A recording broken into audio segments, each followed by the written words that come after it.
Okay, let's bring that down.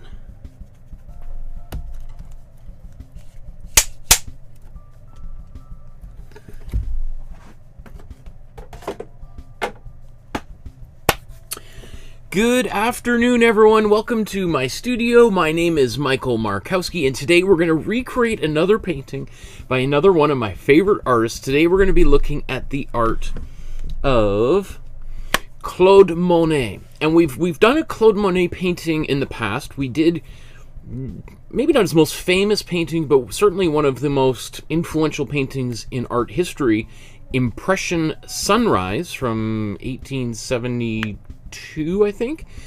And we did that, I don't know, a year and a half ago. It was one of the, I think we did that for like a New Year's Day or something, or New Year's Eve painting, I can't remember.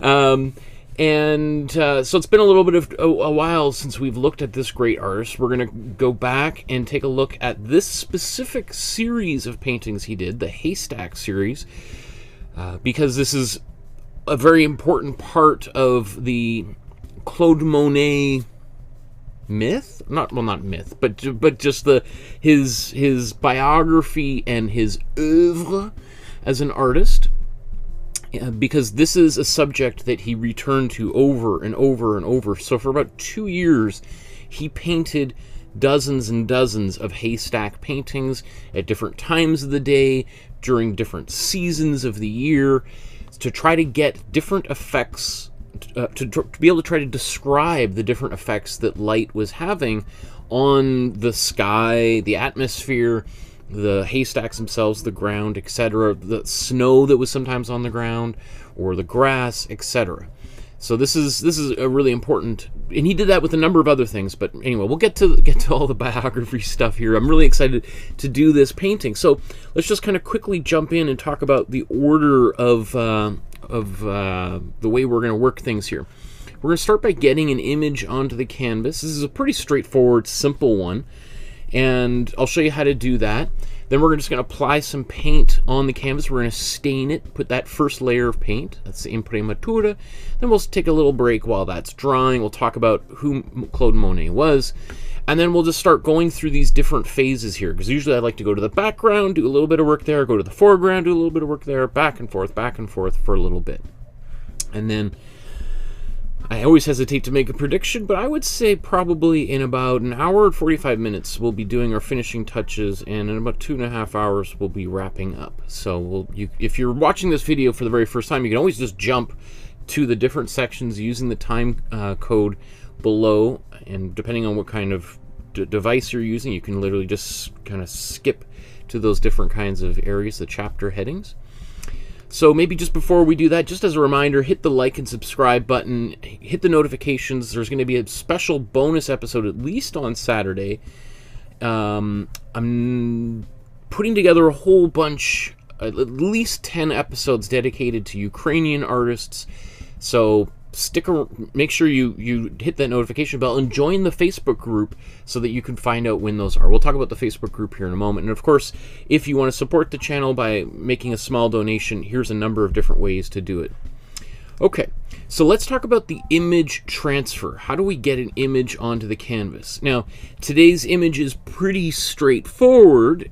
You could certainly draw this out very easily, but just for consistency's sake, and so that we're all kind of on the same page, I'm going to use the template that I've got ready here. So you can download this and print it out, and you can download it from the Dropbox. So there's a Dropbox folder in the description below. Click on that. You're going to see, I think there's 150 folders in here. Some of them have 5 or 6 different paintings in them, so there's well over 250 actual paintings in here.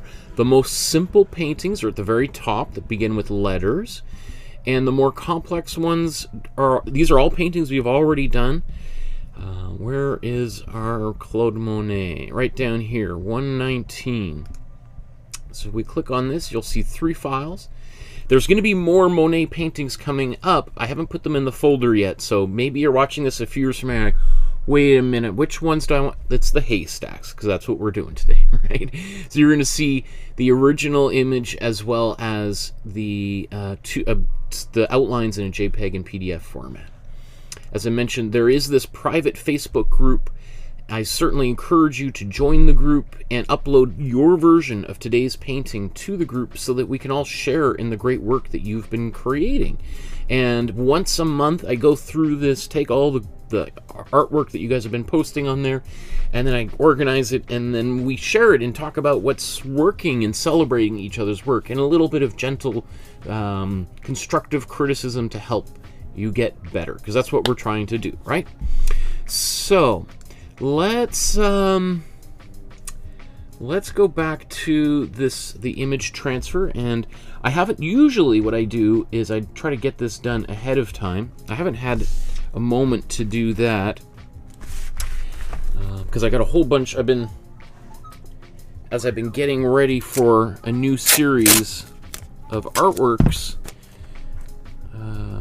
it's kind of gotten me a little bit sidetracked, but I've got all of these sketched out, at least on the templates. I got about another 4 months of work that I've been doing up ahead here. Okay, so I'm just going to use some carbon paper here.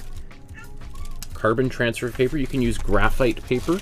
Make sure you're using the shiny side down, that's going to be facing the canvas, because that's, otherwise you're just going to be transferring the drawing onto the back of your paper, which I have done dozens of times. So if you do that, there's nothing wrong with you. You're in good company, I guess, if you consider me good company.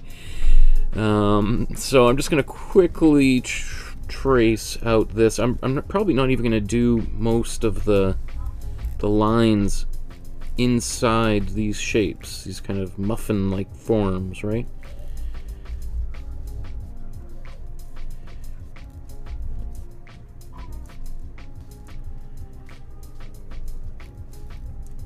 So got these little trees in the background.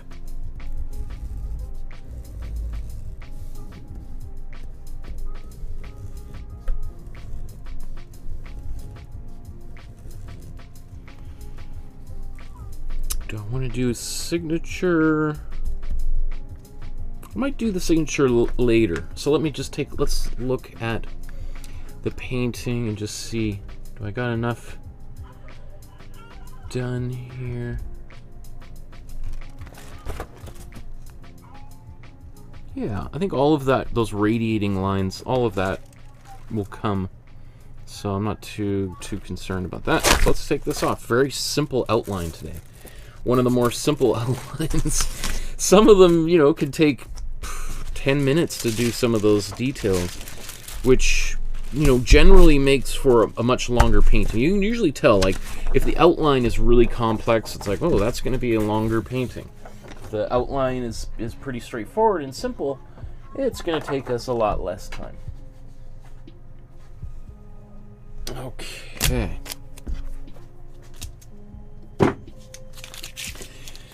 Just a quick little, I just want to highlight this book. We're going to be making some artwork by Sylvia Pankhurst for her birthday in May. This is a great book. It's a big book, but she played a huge role in helping women get the right to vote in England, and she came from a very active family of revolutionary protesters and who did not necessarily agree with her. So a very fascinating story. I'm surprised. I haven't even looked in. There must be a movie or something about her. She's quite the character. Okay, so let's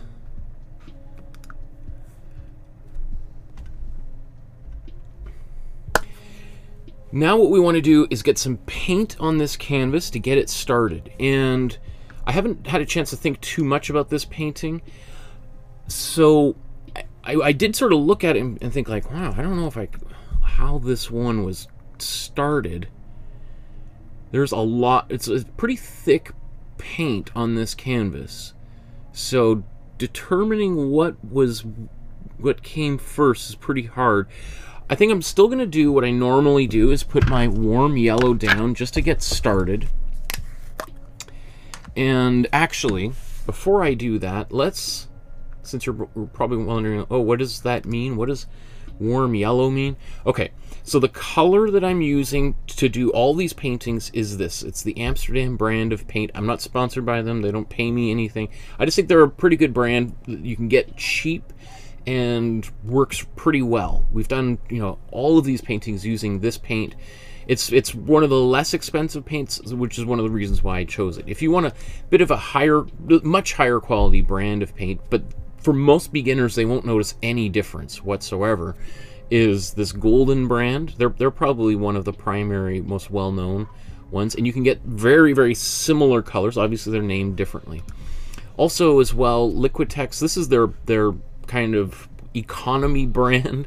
They do make a much higher quality brand.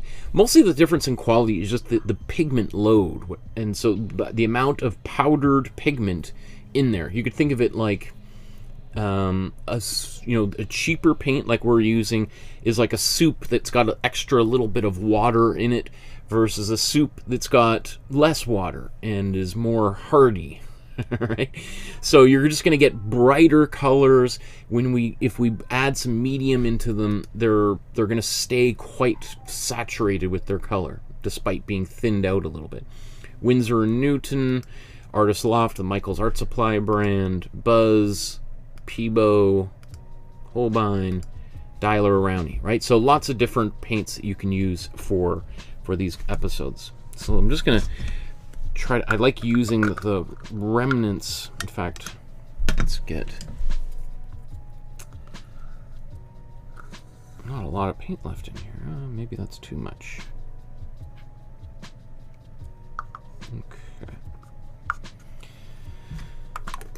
So this is just when I've got tubes of paint that are running low. Rather than just tossing the paint out, I cut it open, scoop the paint out, and I get an extra dozen or so paintings out of all those tubes of paint over the years.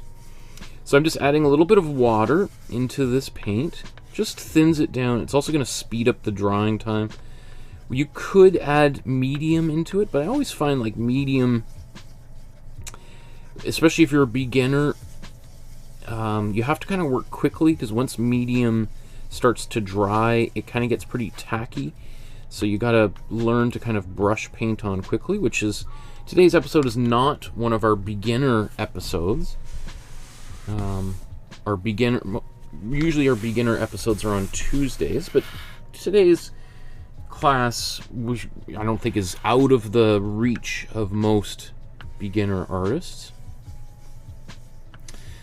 The paintings that we did on Tuesday of David Shrigley, my daughter, our 2-year-old daughter, is absolutely bonkers over them. I actually had to take them away because she was just about to trash them. So in order to because I didn't want to take photos of them before they get too many fingerprints all over them. But just as a heads up, those paintings turned out pretty good. And it looks like a long episode. It's like 4.5 hours long, but we did 4 paintings during that time. And again, there's timestamps. You can just skip. You can watch one. You can just skip to the parts that feature the painting that you want to work on, and you don't have to listen to me blab on about the paintings you're not interested in. I mean, you'll miss all of the great stories and my wicked sense of humor. But I never expect anybody to watch any of these episodes cover to cover, so that's why I always say, if you got questions, I don't care if I've answered them 5 or 6 times, I'm happy to answer them again, unless it's something that I've explained in much greater depth in a previous episode, and so then I'll just say, hey, watch that episode. I think it'll do a better job of trying to answer that question than me doing it off the top of my head. Okay. So, one of the interesting things with Monet is that he, like a lot of artists of his time, definitely experimented with paint and with the Imprimatura as well. So some of the paintings he did were just on white canvases. Some of them he put a little bit of color, definitely not a yellow like this, which I'm sure people are like, what? Okay, so why are we doing this if he didn't do it? And it's just because I really like this warm yellow look that we get in the paintings. For the vast majority of people, by the time the painting is done, if we put them side by side, most people are like, it looks a little different. I don't, what is, did you just mix different colors? And we could do exactly the same colors. The painting is just going to have a bit of a warmer glow. So, let's get started. While this is drying here, let's talk a little bit about Claude Monet and who he was, where he came from. Very interesting person. I think there's might be a movie. I don't think I've seen it. I've seen a lot of movies, a lot of biographies of artists, so sometimes I get confused. But I wonder if there's, we'll see down here at the end, I think there's some info about potential, his cultural impact. So Claude Monet is born in Paris in 1840, dies in 1926 at the age of 86, which is kind of a great age for an artist. You know, the last 20 or so years of his life, his eyesight was failing, and yet he continued to paint right up until the day he died. So, which is kind of interesting and kind of maybe feeds into some of the criticism about his work when he was younger, of it being kind of just sloppy. I mean, the actual word impressionism comes from a criticism that was levied against him and some of his friends when they were first exhibiting their artwork. And this critic said, oh, they're like impressions of things. They're not like real paintings. They're just impressions. Probably, like one might say today, they're not like art photographs. They're just snapshots. Kind of like they're just tossed off. They're not finished artworks. And it's interesting because his response to that, like a lot of artists, like the Fauvists and the Cubists and other artists, all these isms have often come from criticisms by people who don't like the work. And those artists go like, you know what?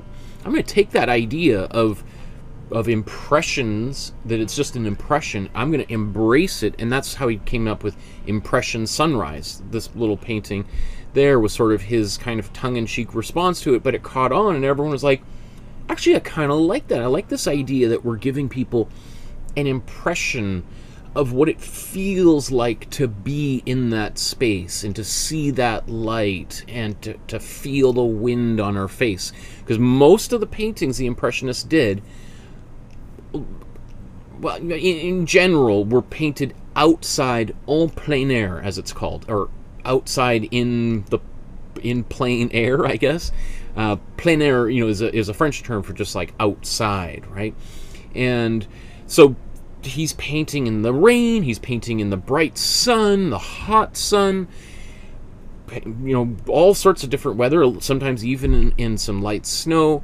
And that is very different to the way that artists worked for, you know, 1,000 years before him. And a lot of that is due to the fact that at this point, you can go to a store and buy a tube of paint that you could put in your backpack and take anywhere you want with you and paint. Prior to that, artists would be like this. If you wanted a yellow, you'd put a little bit of yellow pigment. Maybe you even have a pestle and mortar and you're grinding it, and then you put some different kinds of medium, and you're kind of like a little chemist, right? And so just like it would be absurd to see a chemist walking around with their beakers and sitting down and mixing a few things on the side of the road, prior to people like Monet, that idea of an artist going and sitting on the side of a country road and making a painting of the sunrise is ludicrous. But the changes in technology allowed for this kind of thing to happen. So I think we've covered a lot of his biography in that previous episode. So I'm just wondering how much I want to recover here. You know, when he was a child, he really liked going outside. He liked playing, being in the wilderness, and whenever it was possible. And he also showed some proficiency with making art, so he was drawing and doing a little bit of painting, as often a lot of children do. His father wanted him to go into business. His mother was really supportive of his interest in making art. The thing is, his mother died when he was 16 years old, I think. I haven't read the Wikipedia page here, but certainly that was quite traumatic. And rather than staying with his father, he ends up going to his aunt's house and staying with her, and she was quite wealthy. She was, I don't know if she had a child or she might have had a child that died young. I can't quite remember, but Monet goes and stays with her, and she helps kind of, she is also very supportive of his artistic interests and helps fund his education.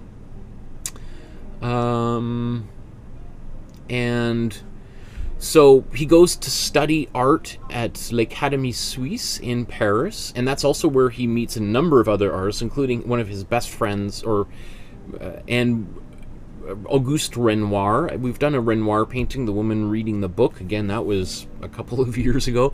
And the two of them are, you know, often paint side by side together. They go out and they work together. And there's a sort of group of young artists who are kind of swirling around together, who are trying to reject the traditions of the classical painting that previous generations had held up to be the way it is done, right? And the way it was done was very slow, methodical, again, kind of like a chemist, right? Just very doing little tinkering in the studio, using rulers and measuring things out and doing them according to, you know, the golden ratio, and everything was very precise. And you're working from sketches or from memories. You're often making paintings that are based on historical incidents, like famous battles, famous, you know, biblical stories, you know, kings and queens and their portraits. And so this idea of artists, instead, who were like, you know, a bunch of young guys, 'cause there were a few women. We've looked at Berthe Morisot, for instance, who was kind of a part of this circle as well. But a bunch of young, again, men mostly, who were like, I want to be a rebel, you know, again, like Sylvia Pankhurst, right? And who want to change things up and find a different way of going about things. And one of the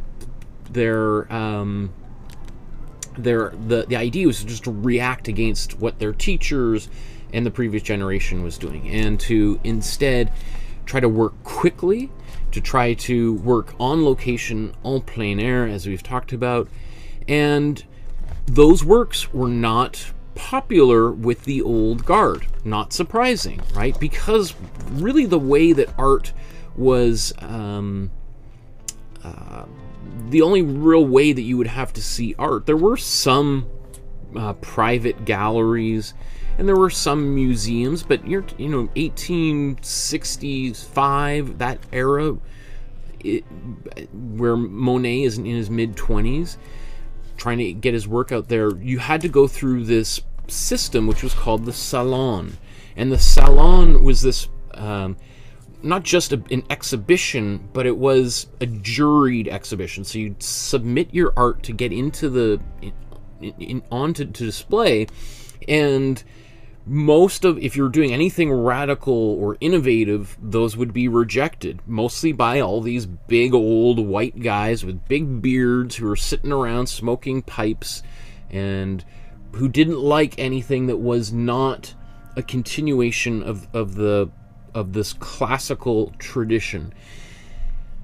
So after every once in a while, one painting would sneak in, but it was quite frustrating for them. So they ended up starting their own group called the Salon d'Indépendants, the Independent Salon, where they were, or the Salon des Refusés, the Salon of rejected artists. And so anyone who was rejected by the gatekeepers, they're like, join us. We're going to mount our own exhibition. Anybody can be a part of it, which of course was like ridiculous to all of these old guys. They're like, who will go see these rejected artists? Nobody. They're a bunch of losers. Let them mount their puny show. Right? It turns out those shows were quite popular because, again, the people in the news, like the critics in the newspaper who were allied with these old guys, were quite, they would sort of support them and write these nasty things in the paper. Again, we've talked, that's how Impressionism kind of began as a term. And that also sells newspapers and the public, like, man, these people are talking about these are just the worst paintings you ever seen. They're shocking and they're awful. We got to go see that. On Friday, let's go see this awful art show. Let's ridicule it and laugh at it. It's going to be fun. And people start going and they're like, you know what? I gotta say, some of these are pretty cool. Like, these are some pretty neat paintings. And the word starts spreading, more and more attention. The lineups start getting bigger for the Salon des Indépendants than the regular official salon. And it's not too long before things flip and the salon itself, really struggles to continue because people are just like, oh, that's where all the old farts hang their paintings, right? And if you're another young person who's maybe not an artist, but you're a musician, you're an actor, you're a dancer, and you're living in Paris at the time, and you see all the cool kids have their art on display, and there's lineups, and then there's all of the big old guys have their paintings, like, which one are you going to go see, right? So that is kind of, that's the story of Impressionism in a nutshell. There's all sorts of stuff here that it's maybe just really quickly. Monet. There's the Franco-Prussian War is happening kind of around the late 1860s, 1870s. Monet and his family, his first wife, they leave Paris. They move to London.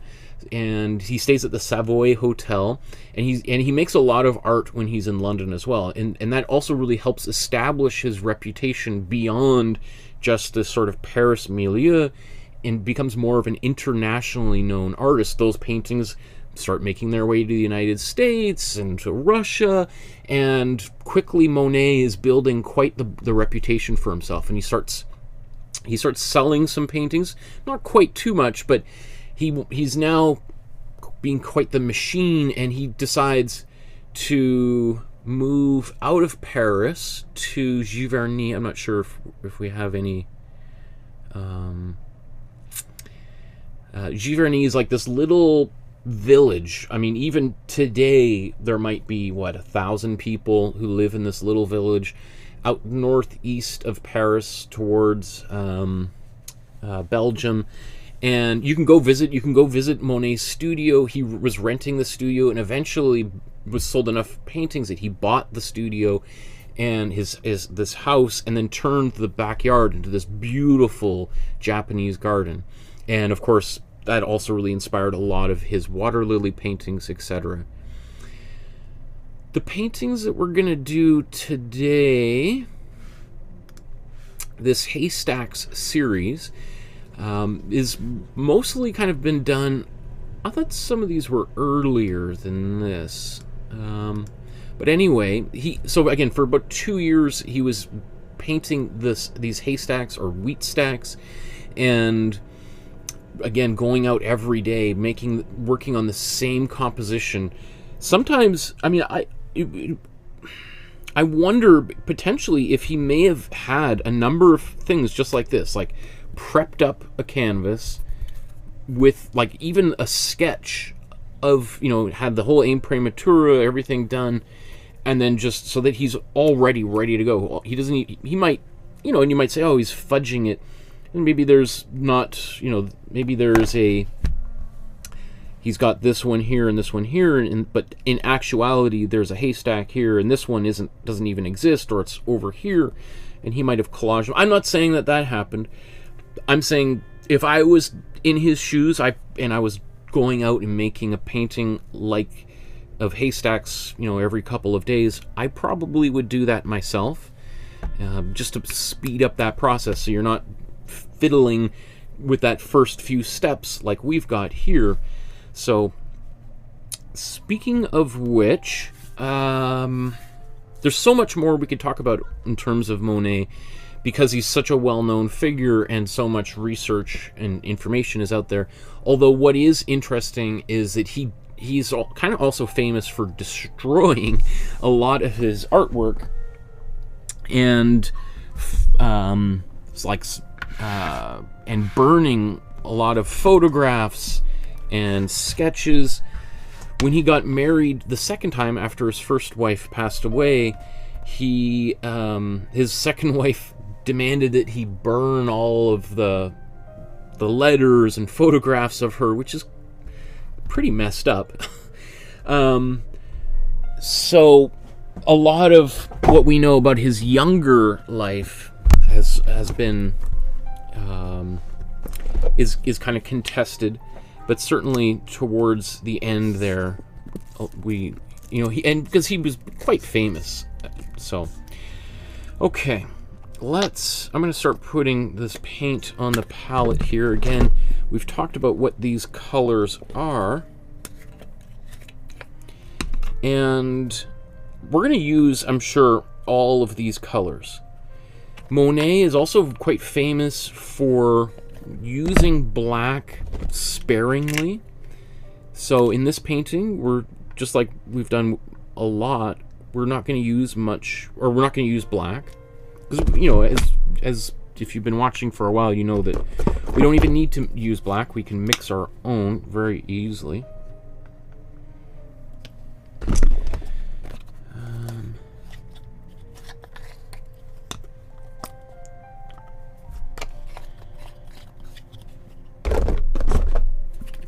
More colors. Why did I put this over here, Michael? So this is what happens when when I try to walk and chew gum at the same time. I don't know. So hopefully that's not going to be too confusing.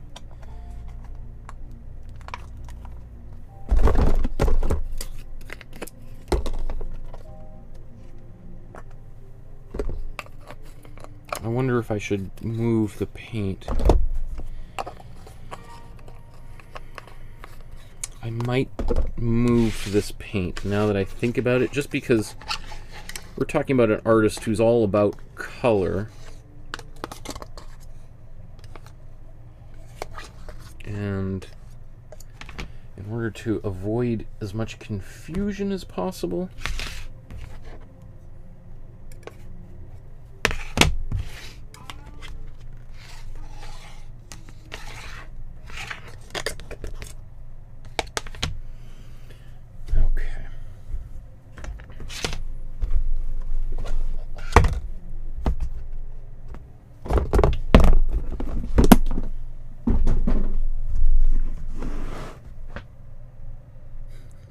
I just realized I had the baby monitor on, so if you're wondering, like, wow, it sounds like there's a child giggling in the background, I just realized. Okay, so let's move these back here.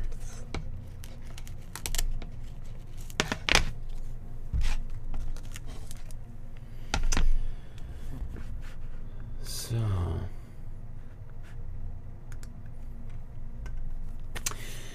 okay, so the next step that we could do if we wanted would be to apply what's called an underpainting onto the canvas. And generally an underpainting might just be some outlines, just to kind of help get the structure. And that would be probably what Monet would have done. He probably would have done a little bit of drawing on the canvas. So if we look at this again here, let's see if we can just see any drawing. It, like, if there was, it would. It looks like in this painting it could have been maybe at that blue. So you have to kind of imagine that this painting is either just a white canvas or maybe a little bit of a rusty brown color. And that he's standing in the field looking at these haystacks, and then he probably would just take his paintbrush, and he would have a different palette than this. This is a much simpler palette, right? The split primary palette. He would have, you know, you could see he's got very bright colors, but I think he probably would take this like cool blue, and you know what, I'm going to take this, let's mix it right in here. I'm just going to just use up this so it makes it look like I did all of this intentionally, right? So this is a little bit of a purple, which is kind of nice because I think, you know, we've got a lot of yellows and pinks and stuff, and I think this purple, even though I think it's mostly going to disappear quite shortly, I think we'll kind of simulate a little bit of what he was doing. So he would probably just be kind of quickly sketching things out, not more complex than what I'm doing right here. And he'd be just, you know, let's say the fields are there. Unless, like I say, he potentially maybe did, if he was doing these over and over, had a bunch of these prepped back in the studio. I don't know.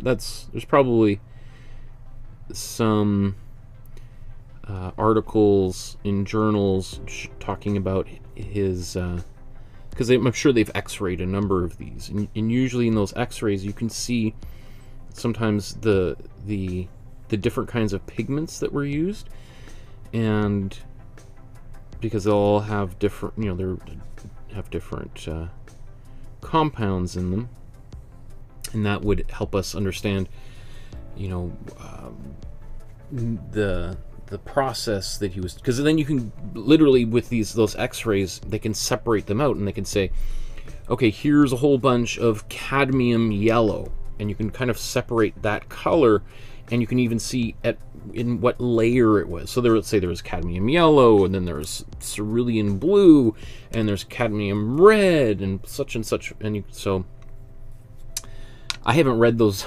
articles though, but anyway. So I think there's probably, the painting was like this at some point, whether that was in his studio or on location, without this yellow, of course. Oh, lots of familiar faces. There's Greg and Donna and Dolores and Pascal, Tanya and Lolly, Natalie. Lolly says, don't forget to drop a like, folks. I love that. Thank you, Lolly. Okay, so now that we've got this established, we've got the beginning of the painting begun, let's now go to the background, right? So that's usually the way we're going to work, although if once we get a color on our brush, we might kind of bounce back and forth a little bit in this painting. But it's always kind of, I think, in my mind, helpful to establish a little bit of that, work in the foreground, then go back, finish your background, and then end with the foreground. That way, if you have anything that's being layered, right, then the top, if it's in the foreground, it's going to be in front of the background. Now, there are some artists that have done that differently, like Tom Thompson, a famous Canadian artist, sometimes did the background last, which created a kind of a strange effect, but that is definitely the exception to the rule, if you will. Okay, so let's look at this and think.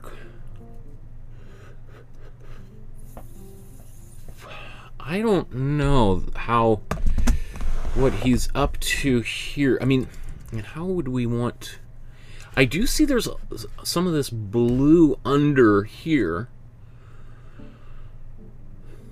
which suggests the potential of maybe putting a cool blue for the sky over this entire background.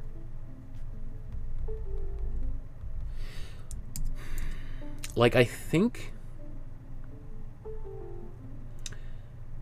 if we wanted to do like the quickest way, and maybe that's what I'll end up doing, is to put a cool blue, and we can put a warm blue here. And what color is this? I don't know. Let's stay with the foreground or background, and then we'll come back. So I think, just again, this might not be exactly what he did, but I'm gonna sort of do what I think is going to just help speed this painting along more quickly. Is I'm going to put a little bit of matte medium here to thin this out.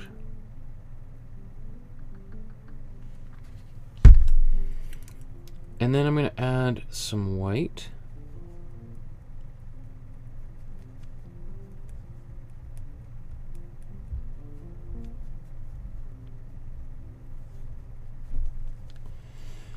So the matte medium is going to make this color a little bit transparent. So we're still going to see the warm yellow underneath, but mostly this cool blue. I really love this effect. Now, I highly doubt this is what Monet would have done, just because he was painting in oil paints, and to do this with oil paint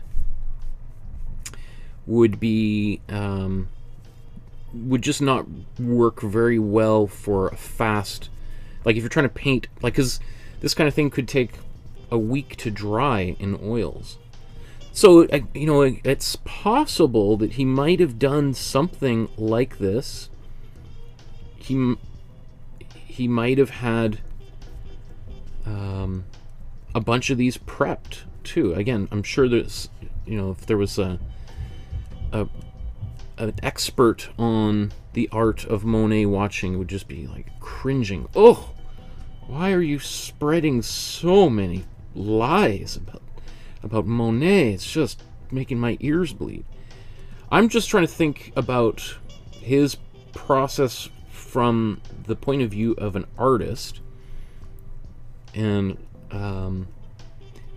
if you know you're going to be out there every day for a period of time working on these paintings, you'd probably start to kind of create a system or a routine to help you. Okay. So I'm going to leave that like that. We're going to... I could blow dry that.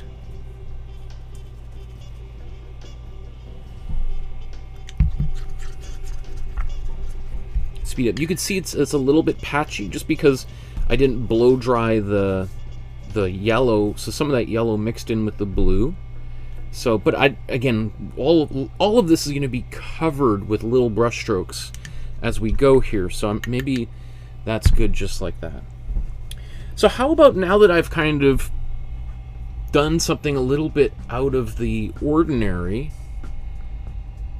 let's talk about doing something a little bit different for the foreground and start putting maybe some colors in this area that we can also paint over top of. So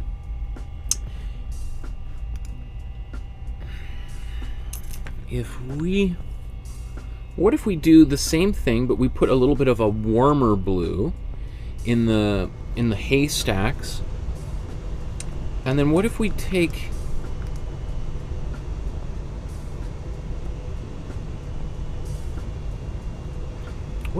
like a warm pink and put that on the ground?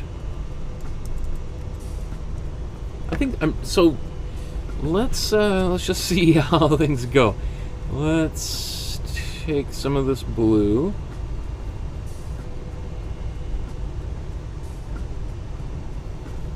White.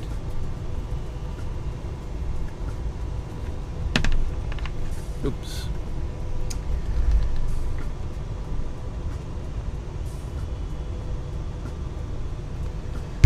Okay.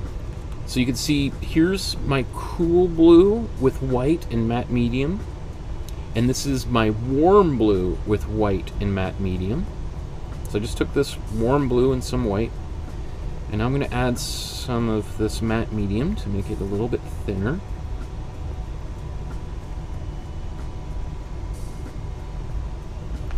So what we're doing is we're just using the principles of warm and cool colors to help create depth and space in the painting. So this is just going to help make these haystacks just immediately pop forward from our cool blue sky.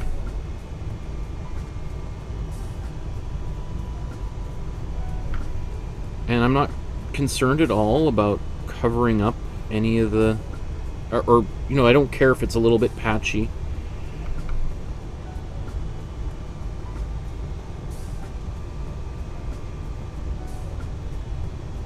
And maybe I'll take this. I'll do this in the shadows as well.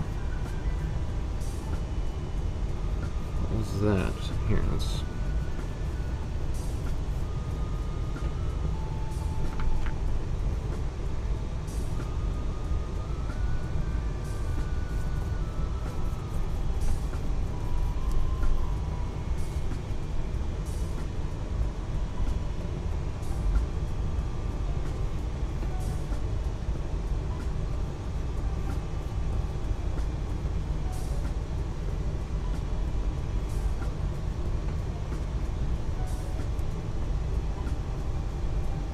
Okay. So already, hopefully you can see these, how a warm color just seems to want to come forward while the cool color wants to recede a little bit.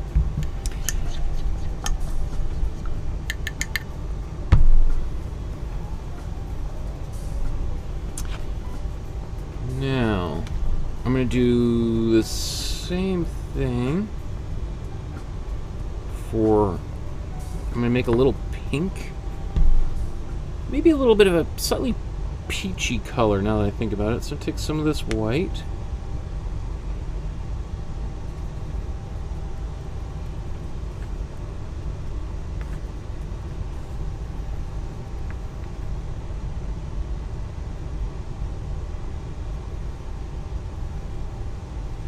So I took warm red, warm yellow just now, white, and matte medium. Again, just want to keep this a little bit thin.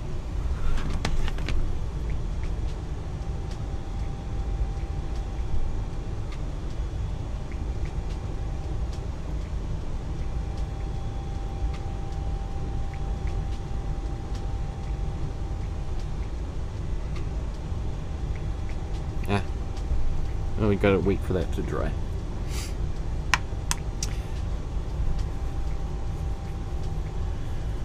Okay.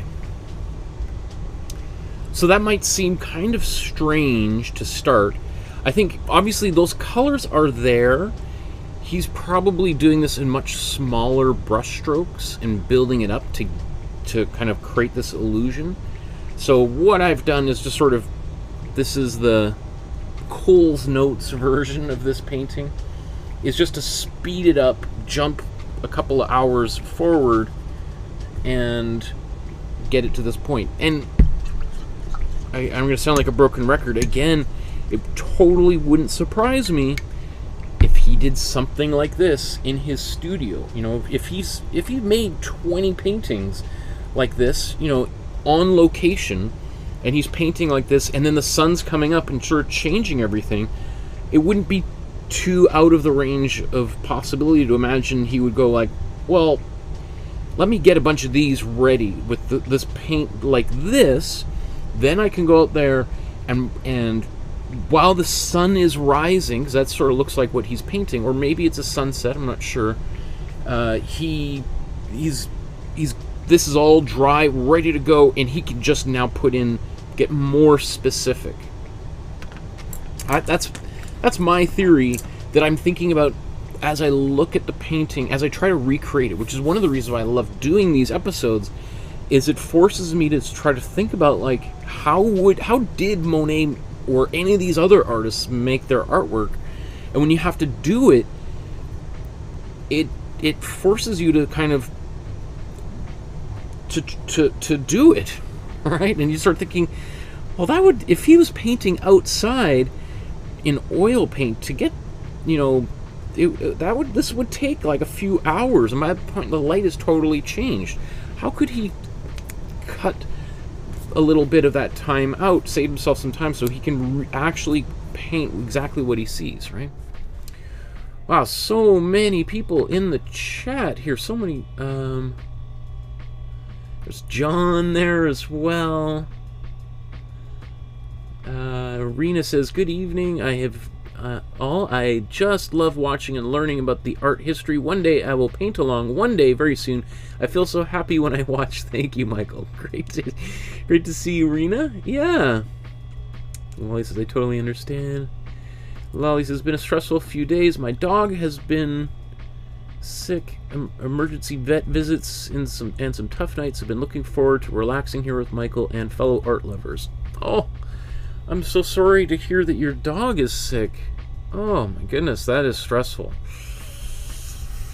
Sick pet. Anyone who's got a pet, whether it's a cat or a dog or a fish or a marmot or a snake, knows what it's like when that pet is not feeling well. It feels like a family member that is sick. So I understand and I appreciate that.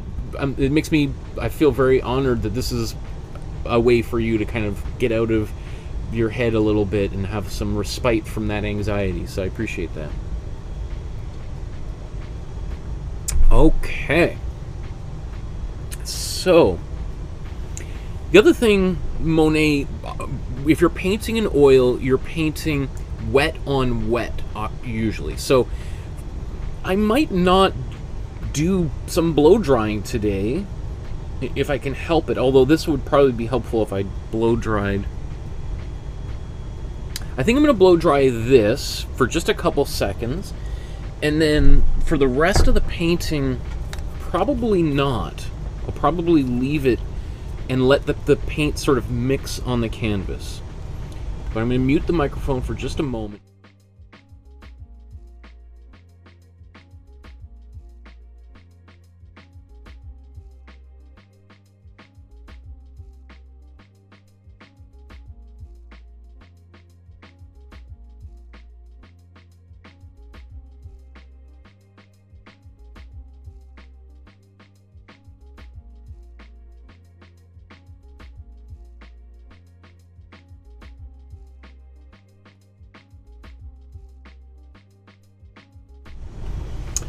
Okay, so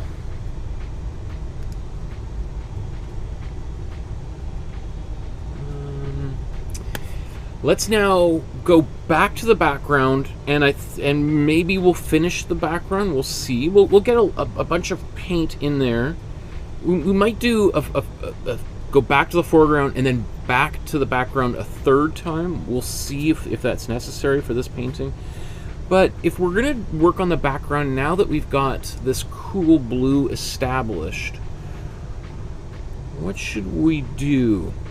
Part of me wonders if we should work our way kind of from this edge outwards. So kind of starting with this yellow and going out. Or starting from this side, working our way in. Do have this blue already, so I think what it looks like, maybe he did this sort of cool pink, and then maybe added a little bit of green into it as he kind of went out here, and then put some of the cool yellow. So let's get some cool pink. Now here's our warm pink, and that color looks great. But again, if we want to think about using warm and cool colors, let's just mix a different version of this that instead uses our cool colors, like our cool blue and maybe a little bit of cool yellow. So let's use this brush here. Is this dry? Still a little wet. Let's see if I can get away with it. Am I going to regret this in 2 minutes? Okay, so I'm going to put some of my cool red and some white. Now that's too dark. I need to tint it way more than that. If I try to add more and more white to this, it's going to be a losing proposition. So I'm just going to take more white, and I'm going to mix this over to the side here. In fact, let's take a bunch more. In fact, let's take all of this white. I should have just mixed it in the center, because we're going to need it. So here's our cool red with white. I'm not going to put medium in it now because I think we want it to kind of start building up and get thicker and thicker. Do we have any pink just like that? Well, let's start using it. I'm going to put some cool yellow into it shortly, but the other thing is just brush sizes. I'm always tempted to use larger brushes so that I can go faster, but you know, to do what we're doing here, which you can see why pointillism and impressionism are, you know, kind of grew out of the same place, because the way that Monet is painting is with these tiny little brush strokes. Not tiny brush strokes, but just smaller. All right, so we can take this pink and let's just see. I think there's maybe more pink down here, right on these edges around the tree. And he's painting, oops, that's a little much darker, isn't it? Painting quickly too. So you want to try to think about doing these kind of fast little brush strokes.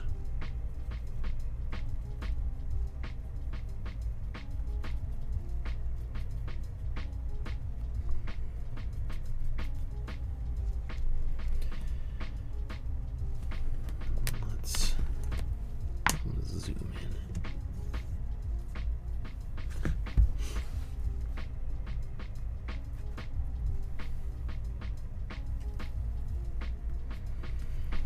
Alright, so we might see.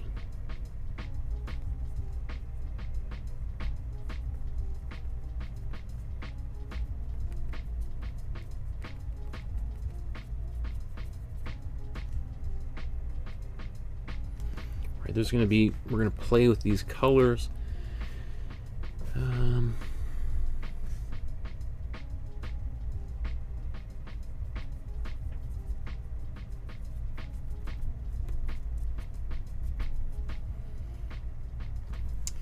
see if we zoom out here.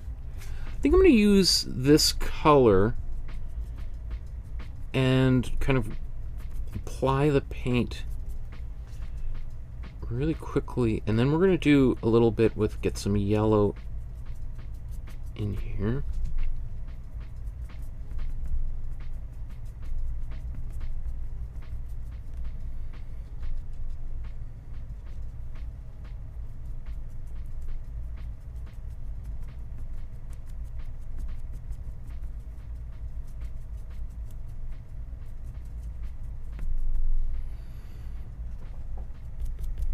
Okay. Now let's take, actually, Scoop this paint off of here.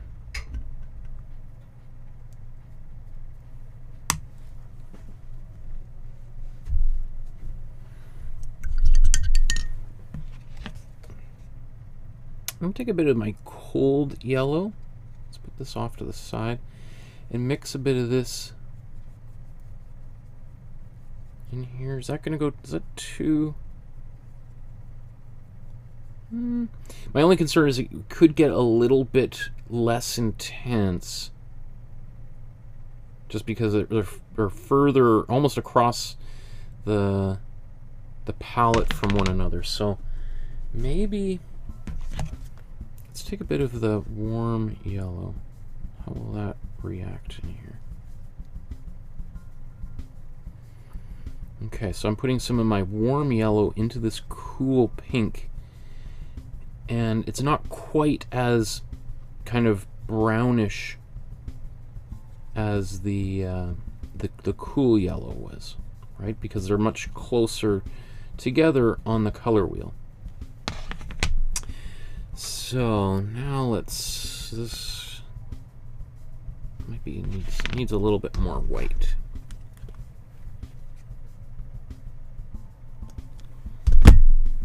I just put the white right into the paint here.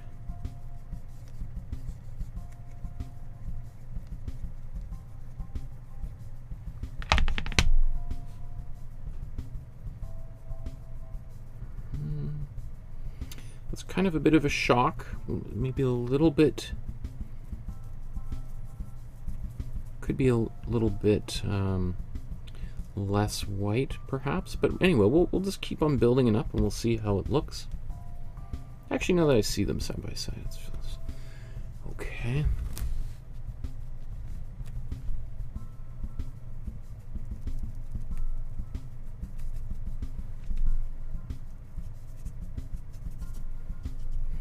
Right, so just imagine you're in this field. You've probably gotten up at like 4 in the morning, maybe even earlier.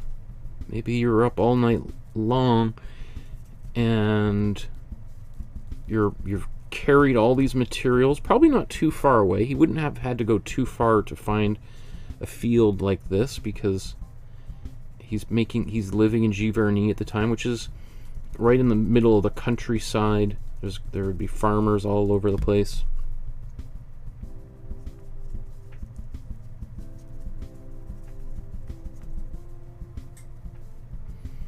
And so you want to be kind of just racing to get the color on the canvas as quickly as possible before, as the sun is coming up and the light is changing.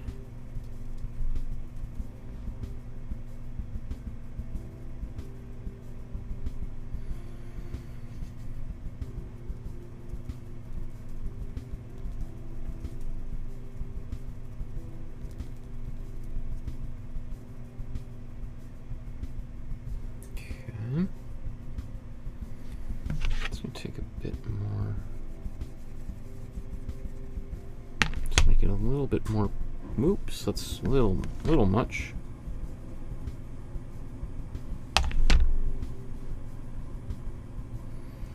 Just making a bit more pinkish, a little bit further away.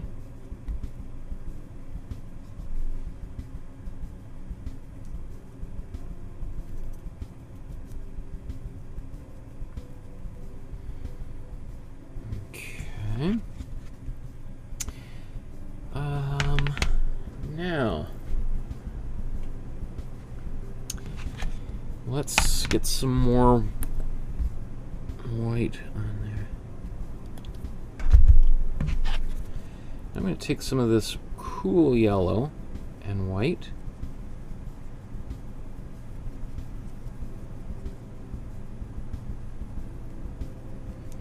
And play with this a bit.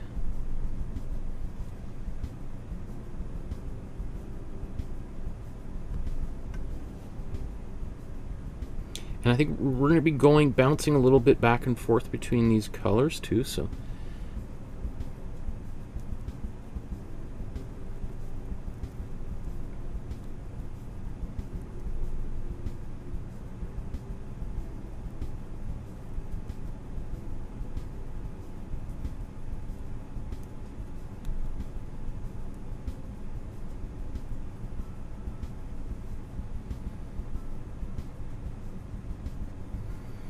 It's adding a bit more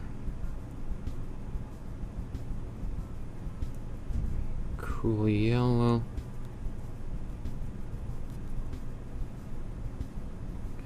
More cool yellow as we get closer, because kind of like this is the hot spot here, right?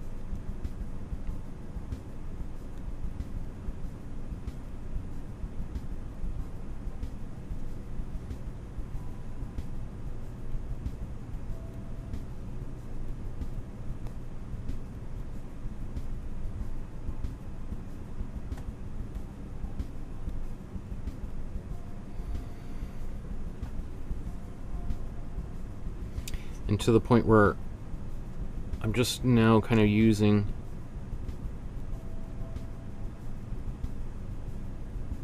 maybe mostly cool yellow right there.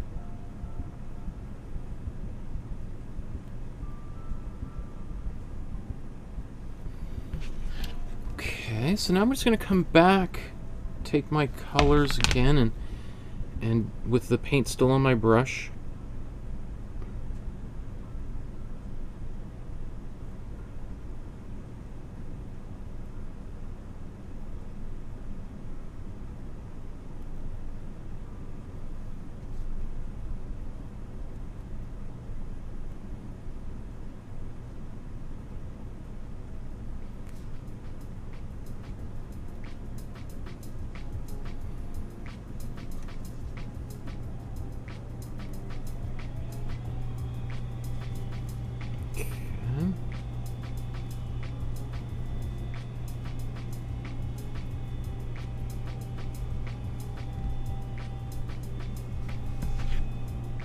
maybe just a bit more of a pinkish.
Okay,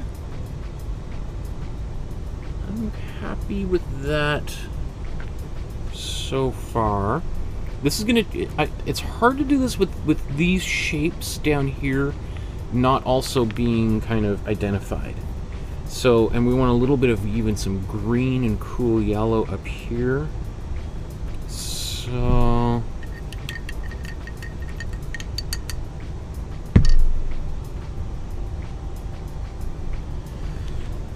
let's take some of this cool yellow and a little bit of cool blue, but not much.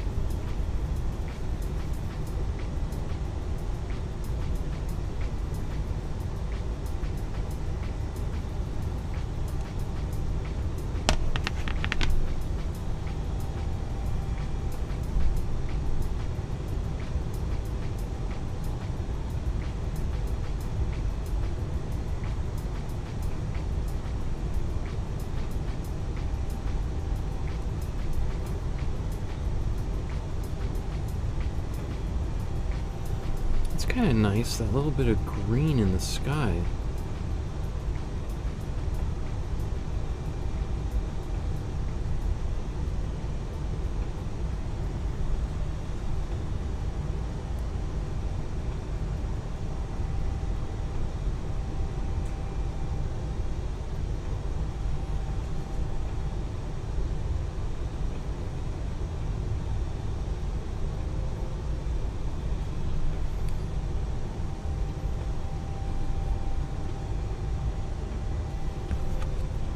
Just a bit more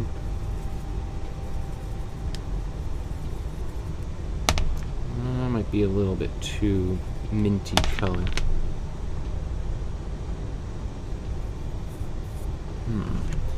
Just a bit more white.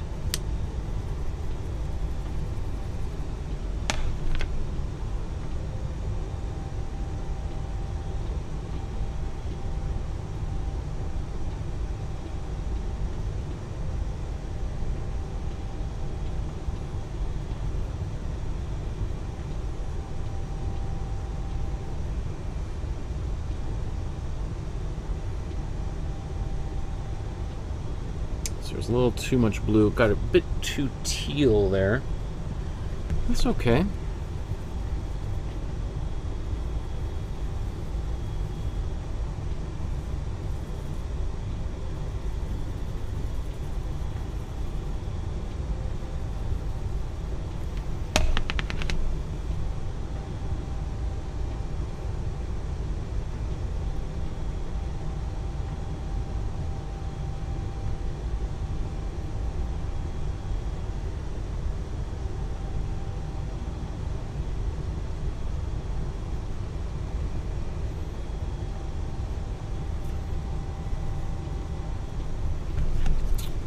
I'm going to take a bit of this color that we had at the beginning.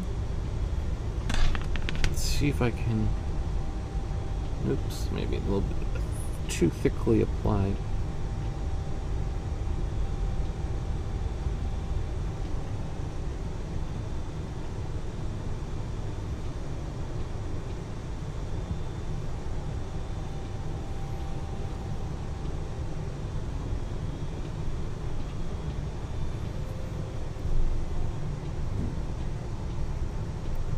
Okay, I think I'm going to leave that like this for now. I think I'm going to come back and do a little bit more work there, but it's just mentally, my brain isn't big enough to try to hide this while I paint this. And nor do I think that's what Monet would do. He might have spent about as much time as I did here, but I bet you he's also working on this area simultaneously as well. So let's now go into the foreground and put some color there, and that's also going to bring the painting more to life, and it'll help us understand what's happening in the background more, and then we can go and fiddle there a little bit. Okay, so the foreground, we're going to need some warm reds, warm pinks, purples. There is a little bit of magenta in here. And obviously we've got some greens. What should we do? Let's do our warm reds next.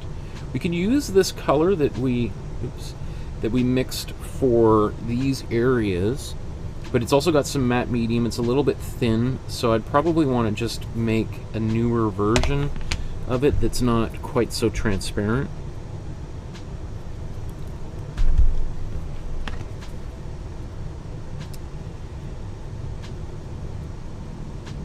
Yeah. Don't want to mix a gray or anything. I'm going to just paint like this for right now. Just looking at this.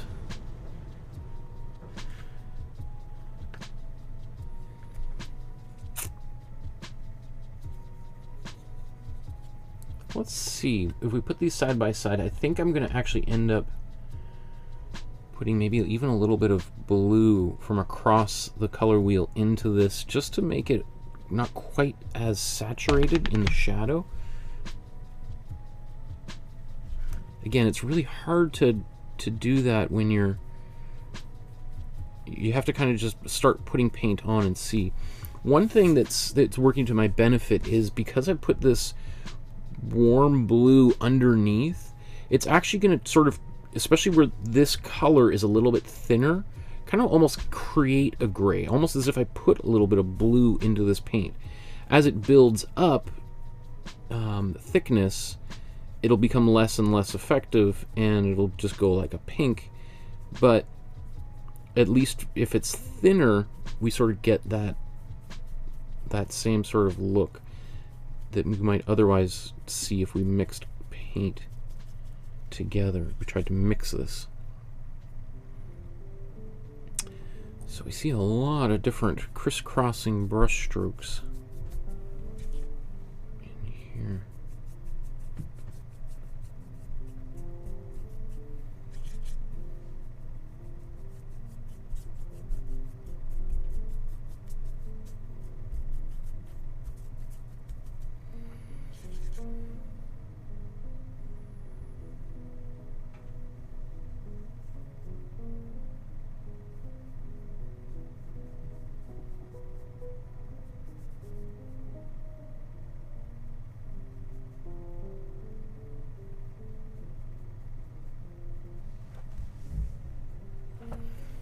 See if I can turn these fans off. That cuts down some of the ambient noise in here.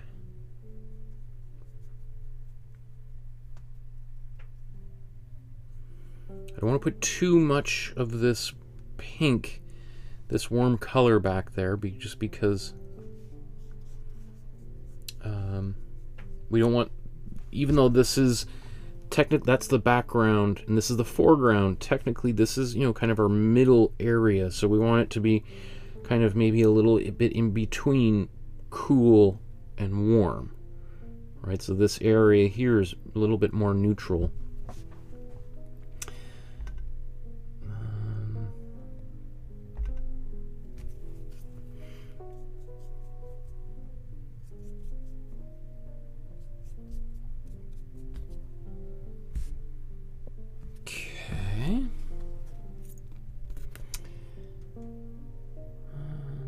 I think what I'm going to do is, rather than mixing the purple with, generally what I would, when I want to make a purple, what I do is I take my cold red and my warm blue, and we get a really nice, bright, saturated purple. But we don't really have a purple. Maybe in the background here, we got a purple like that. But especially in these shadows, instead I'm going to take my warm blue and mix it in with my warm red, which is maybe a little bit further away on the color wheel. But it's going to give us just a bit more of a more neutral purple. You can see how it's, and if you add too much blue, it's going to go brown, right? So just be careful.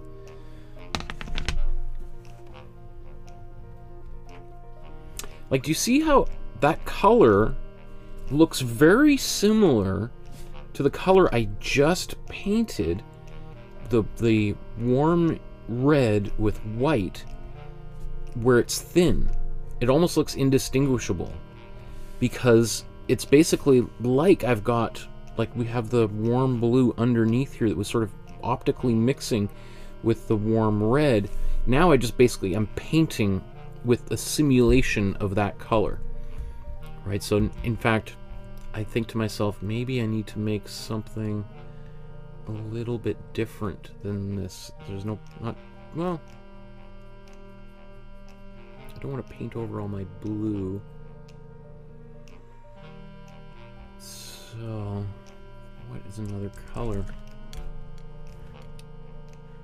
These reds, browns, oranges. There's a lot of color layered in here.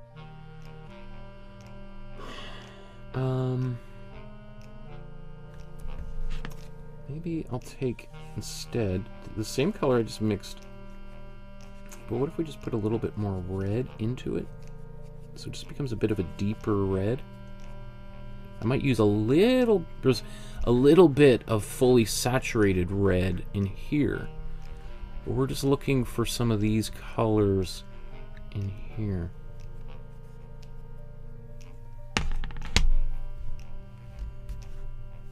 So maybe we'll zoom in.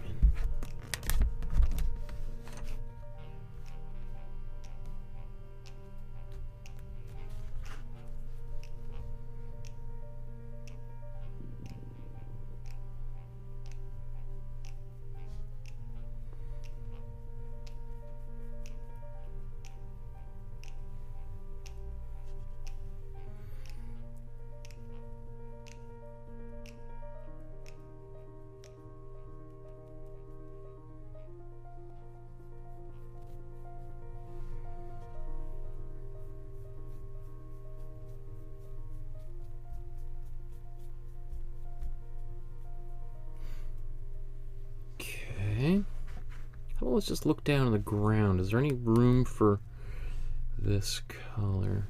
I don't know. It's a little bit dark. Maybe I should go back to the previous color that we just had. I guess the color that I made with, it was my warm red and a little bit of warm blue and white here. I'm just going to take that same color.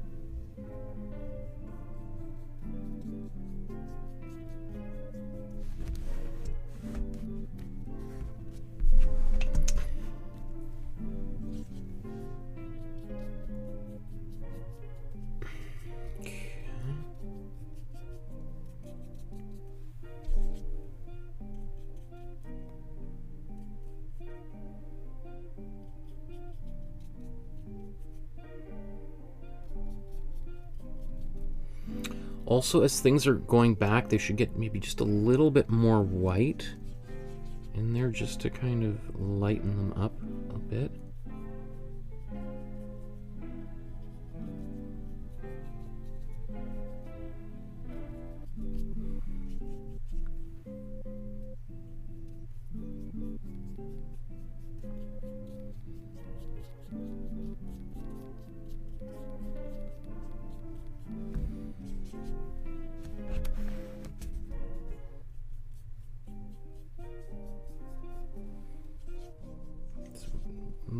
Much less white in here.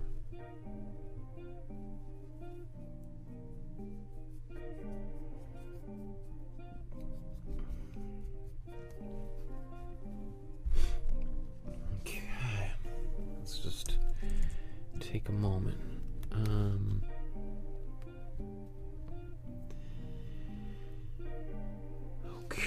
I think what I want to do now is I want a little bit of this brownish orange color, and I think that brownish orange color is just a combination of just adding some of this warm yellow into this color, which again, remember, was warm red, warm blue, and now a little bit of warm yellow. So we get kind of almost a brown. If we wanted to turn this into a brown, we just add more warm blue into the color. And in fact, I think I will, not just yet, I'm going to do a little bit of this, but I think it needs to be darker, so I will make it a little bit more brown.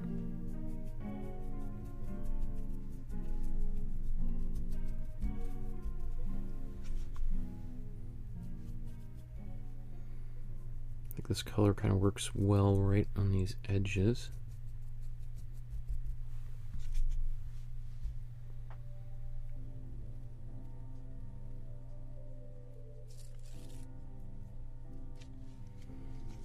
Just a little bit in there.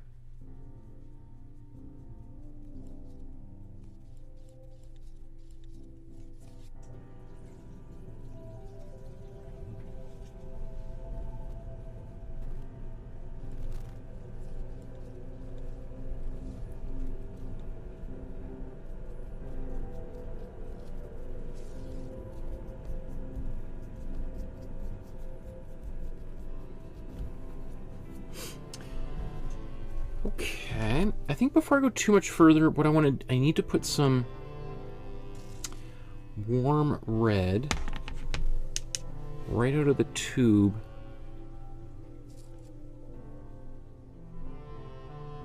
And put this warm red right into that edge.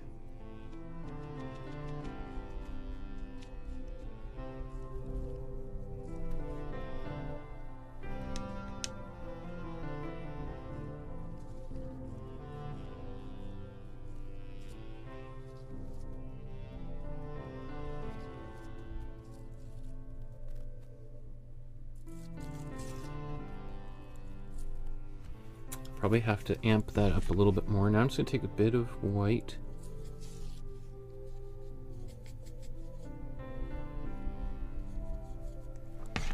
Slightly pinkish.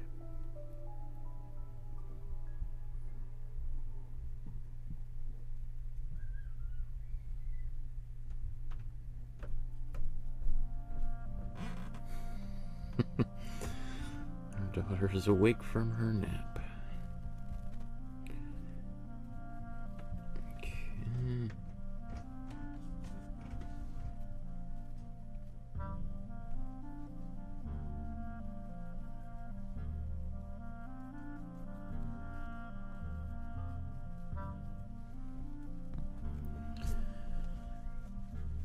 Okay. Maybe even take a bit of the warm yellow.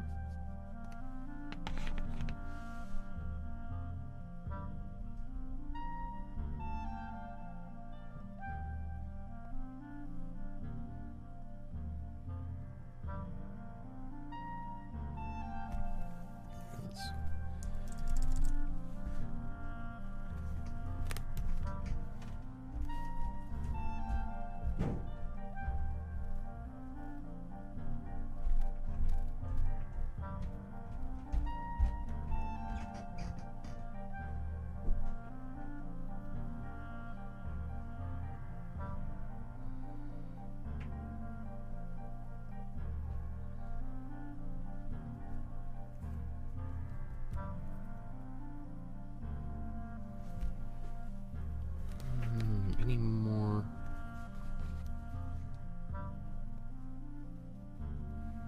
This is just my warm yellow and red.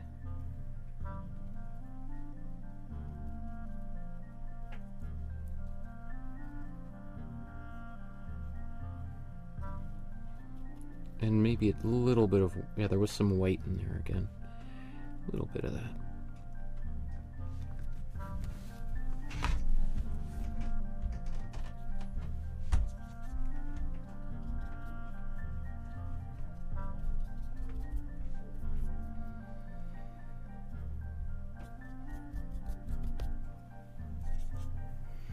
And you know, he is also just takes a little bit of that color and sometimes does just little pops here and there, even in the shadows, because you know that's what happens. There's sometimes just a little bit of reflected light, a little bit of dew hits those areas, so just sort of adding a little bit of that here and there.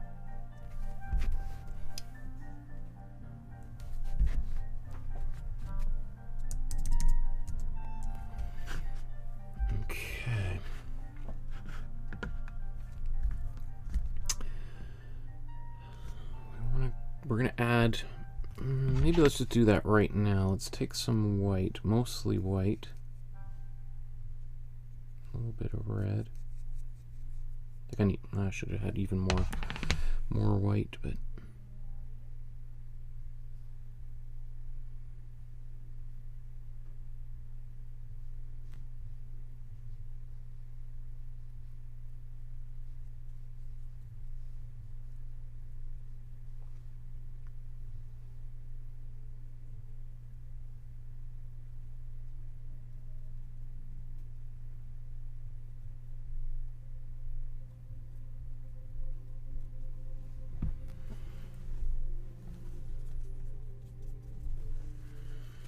okay. I think what I need to do is get some green on here, because that's a big part of this painting. Besides that little bit we put in the sky. This green is mostly a cooler green. I am going to put a little bit of warmer green in the foreground. So let's take our yeah, let's take our warm yellow and our warm blue. Make it mostly a little bit more on the yellowish side, I think.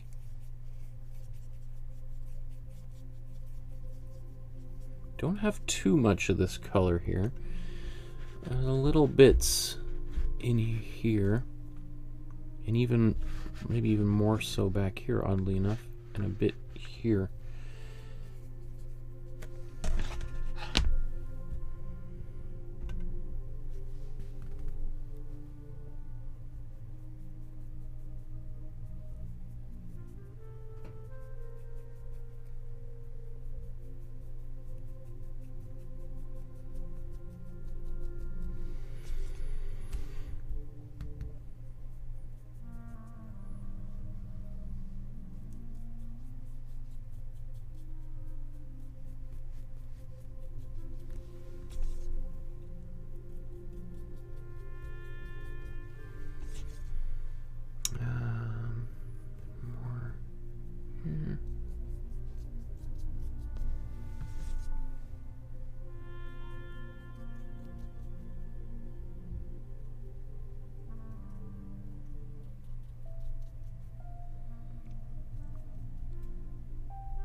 Okay, let's make a bit of a brown now. So we just used our, yeah, it was my warm red. Let's take a little bit more. So we have warm red, warm blue, and a little bit of warm yellow in here. I think we need a bit more warm yellow.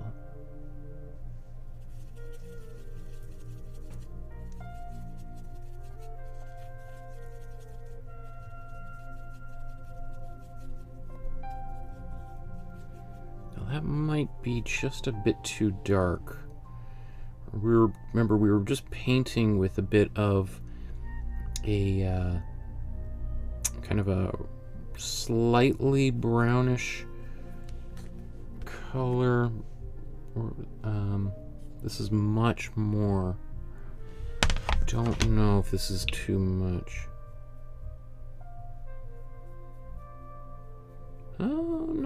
Not too far off. It's deceptive, right? It looks really dark on the palette. I'm surprised. I think I do want to have a little bit more. Yeah, I'm going to put just a bit more warm yellow in here, just to keep it from getting too dark.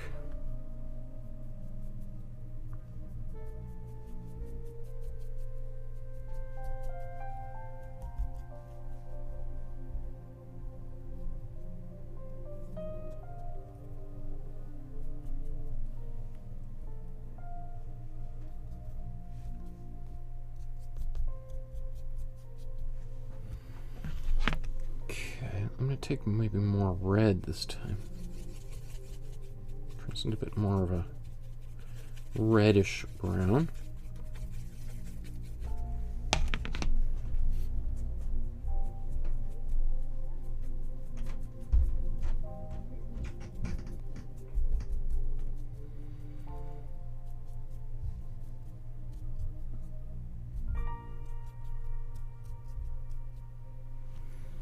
Okay, and then I'm just gonna let's take some of this cool blue, mix this in here. We're gonna get a pretty dark color.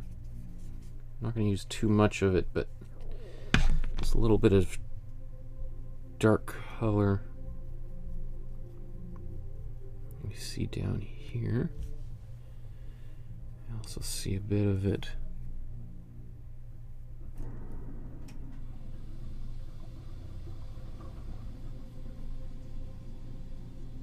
It's a little, see, it's went a little too far, a little heavy-handed, but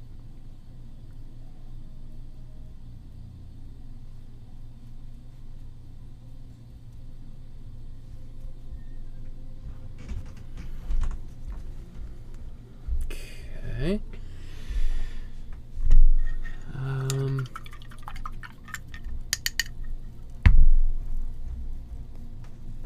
But again, like anything, we can bury the, we're going to bury that a little bit more, but we'll have a bit of it shining through.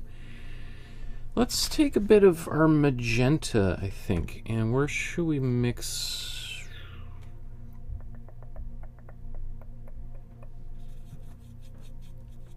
Actually, I wonder if we just put this magenta right in here.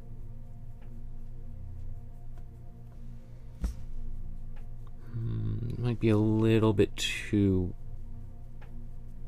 wild. He wouldn't have had a color like this available to him, so.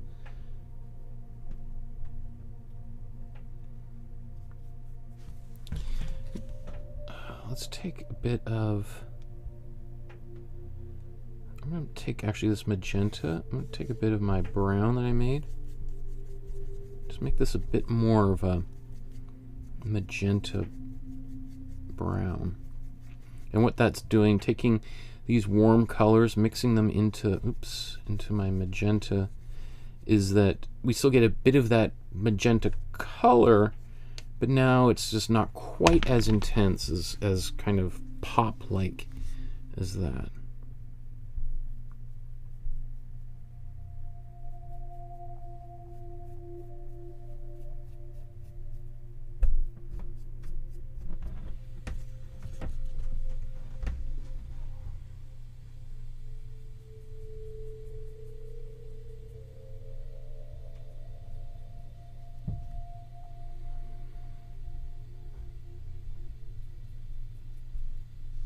Yeah, we need more white in those areas. Okay, so I'm just gonna, I'm gonna take some of my cool yellow and cool blue, paint with a little bit more of this cool blue, or cool green, sorry, I mean.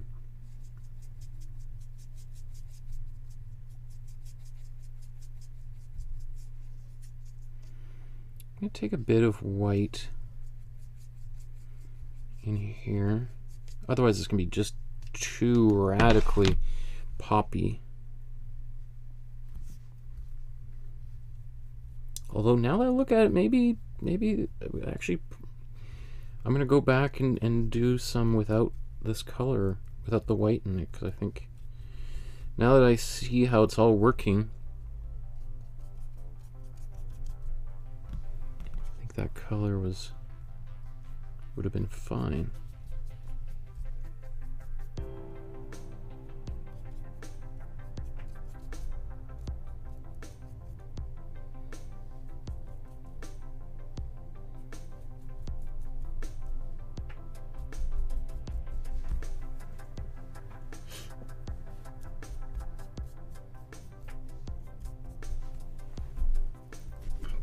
So let's just do that. Let's take some of our cool blue and cool yellow.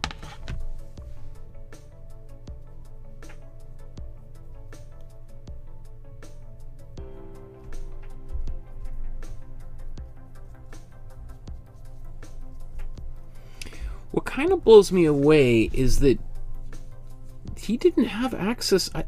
The colors that I'm using right here are very, this is a very modern palette. Like a lot of the, so how did he get such saturated colors out of the paints that he had? It's like, I'm kind of baffled by that. Oops.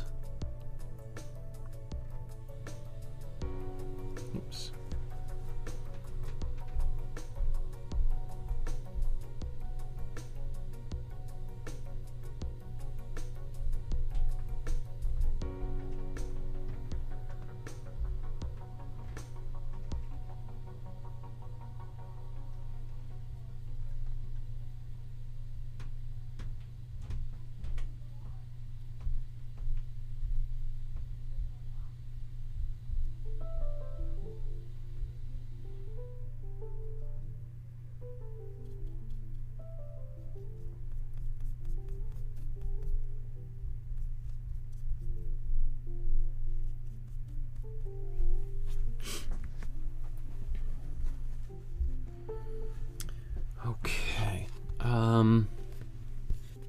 I think I am going to go for a little bit of purple. I'm going to take my cool red here and my warm blue, mix this together, and get a pretty saturated purple. But that's too intense to paint anywhere on this canvas. So I'm going to use kind of a good helping of white.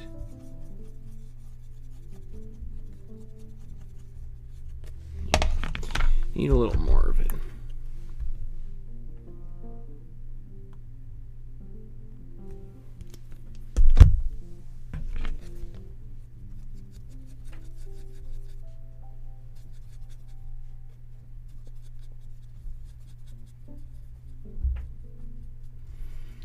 I mean, I didn't think that I would need to use this color. But as I'm mixing it, I'm like, wow. So one thing that is kind of confusing about trying to mix colors after Monet like this is because he's using this system like divisionism, which is basically applying contrasting colors side by side. So we're applying, let's say, a pink and a blue side by side, and those things together often create a purple inside of our brains where one might not exist. So it's hard to because then when I'm looking at this, I'm trying to I have to remember that there are different colors side by side that are creating the optical effect of that color in my head. So it makes matching the colors really like one of the more difficult color mixing things that I've had to do over the past couple of years, because how sophisticated he is with his color, not only just the color mixing, but the application of paint on the canvas, getting those effects. So let's dive back in here. Let's see if I can. That purple needs to be actually darker.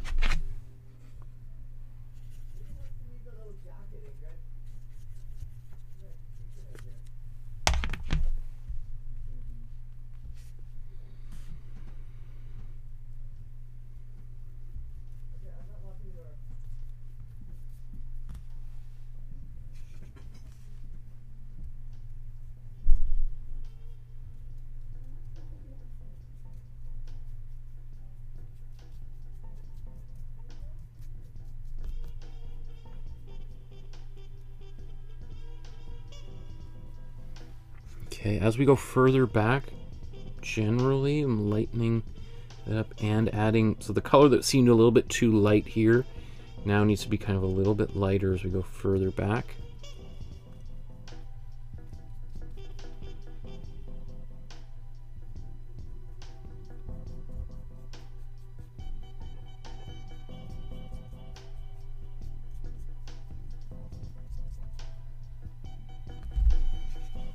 A few little places, and kind of this would be kind of pretty deep shadows back here.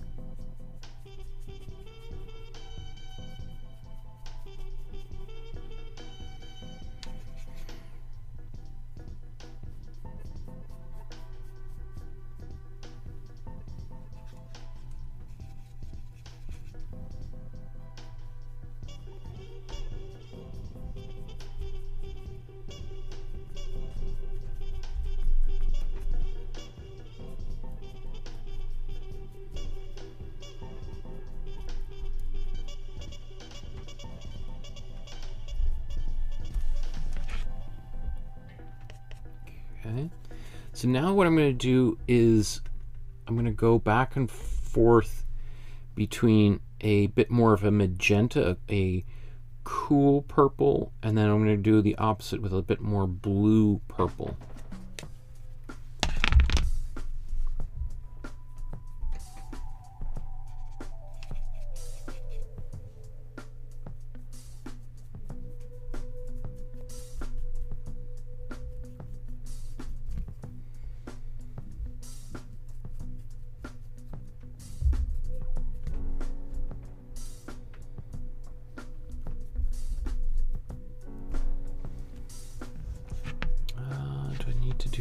much more.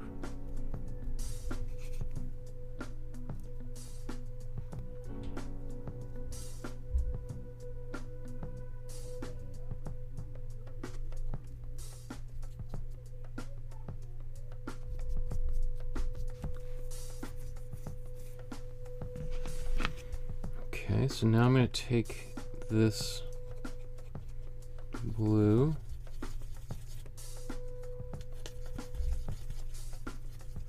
put more into my purple here.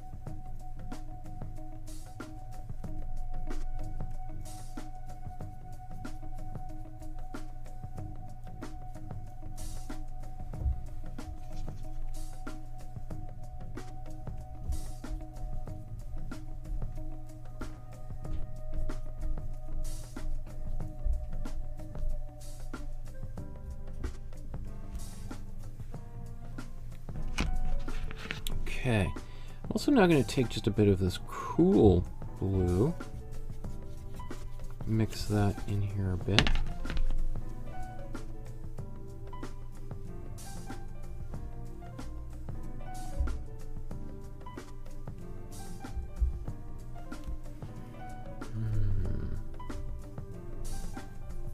That's a little bit too dark.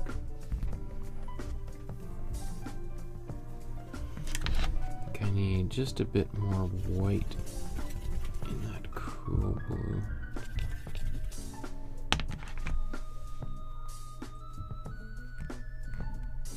Maybe not.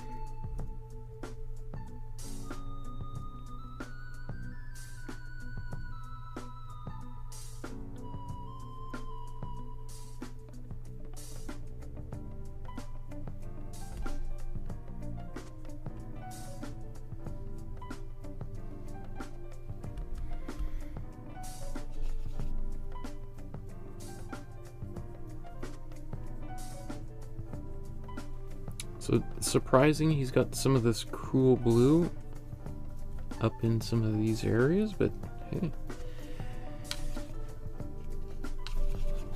You know, I guess that's what he sees, right? So that's what he's painting. There's little bits of this cool blue.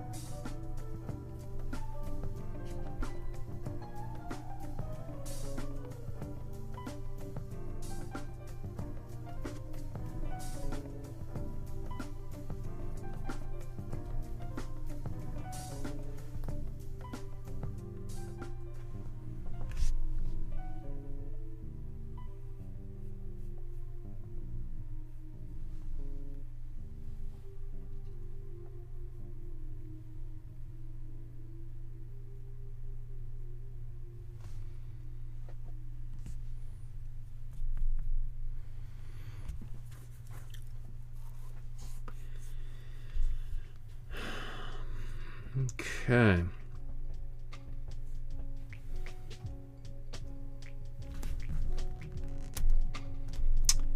Does it take a second here to look at what we've got? Maybe just clean my brushes.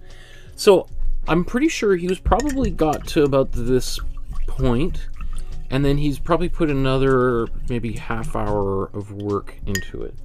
So that's sort of where I'm gunning from here. I mean, if you get your painting to this point, I'd be very happy. I just think what I want to do is maybe just go back into the background, I think, and then come back using some of the same colors here. I think we just need a little bit more browns and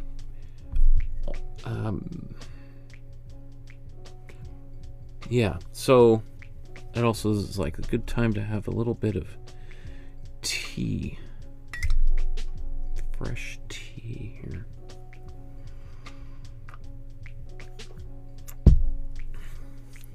Okay, so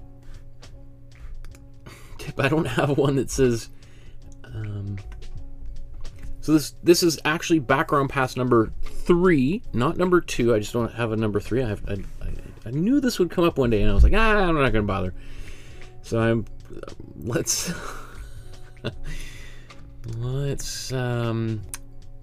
just look at the background, see if we want to do any additional things back there. I mean, there's more texture in his background than there is in mine. But what could be done here? Maybe a little bit of cool blue.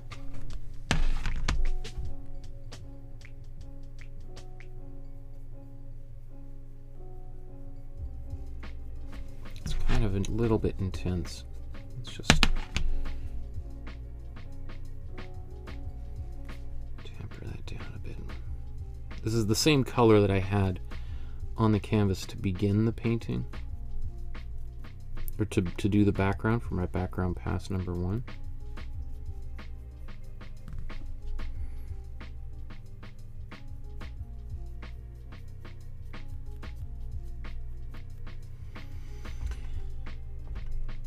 And honestly, again, I'm not saying I know for sure, but just based on like my experience as an artist, it also wouldn't be entirely surprising to me if he got this, if this is what, after painting outside, if it kind of looked like this and then he came back into the studio and finished it like what I'm doing right now. That would not be entirely surprising to me. I'm sure that sounds like, for some people who are kind of a little bit sacrilegious to even suggest that he didn't work entirely outside, but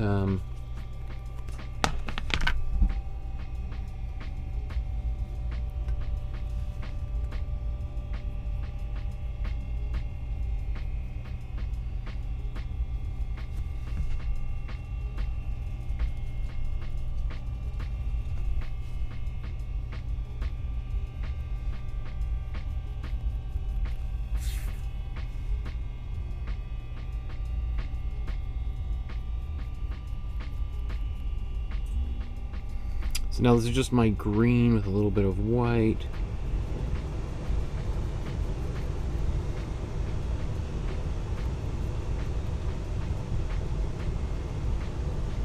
And maybe while I got this on my brush,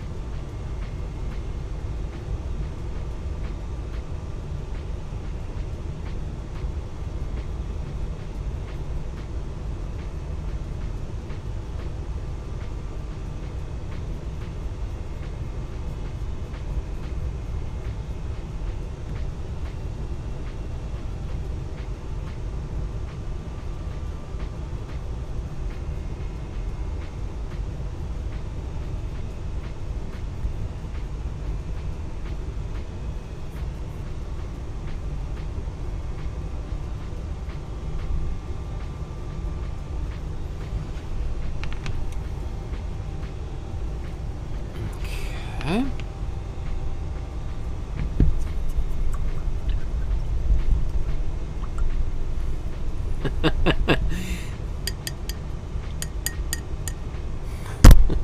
Paul says, "You have all night, Michael. You might get a speeding ticket."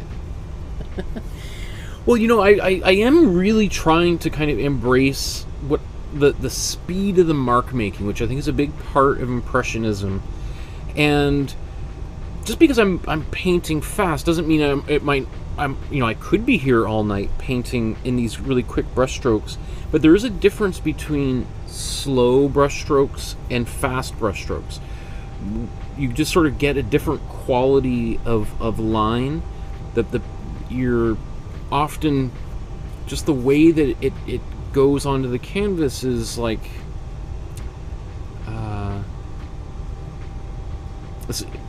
you see it's a little bit less visible with acrylic painting than you would see with oil painting, but there is that immediacy in the marks that he's just like wick, wick, wick, wick, wick, wick. Okay, I think I want to take my warm yellow now, right out of the tube.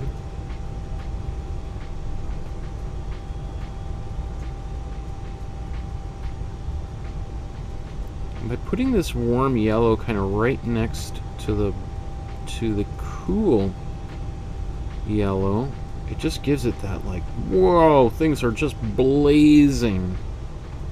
Look at that, just blazing sun bursting out of from behind here.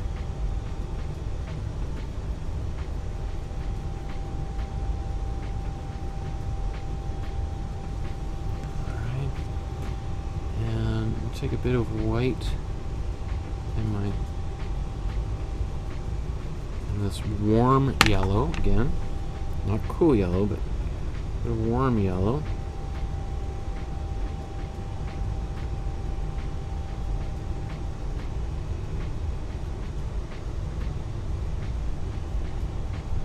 I might be overdoing it a bit.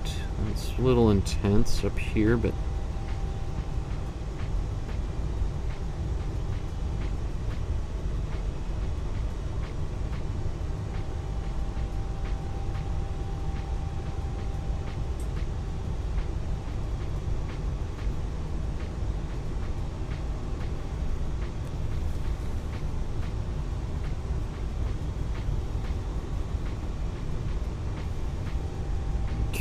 that feels pretty good right in here. In fact, oops. Well,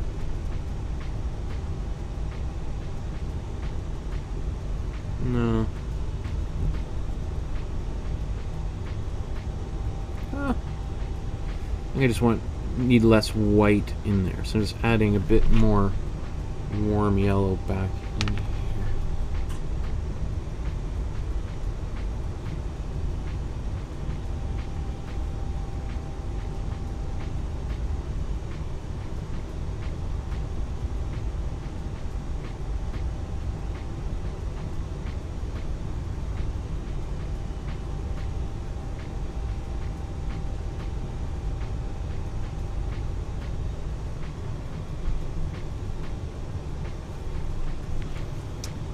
Although, you know what? Let's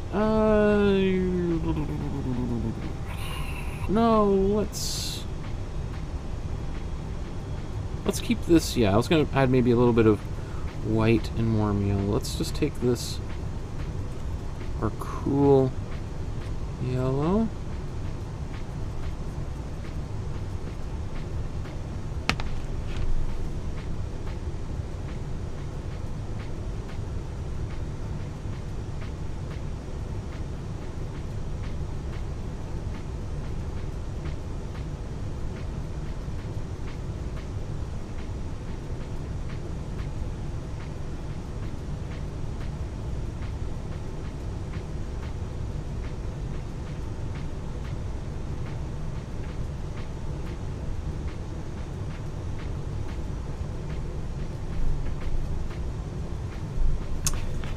And let's go back to this kind of peachy color here. Now this was our warm red.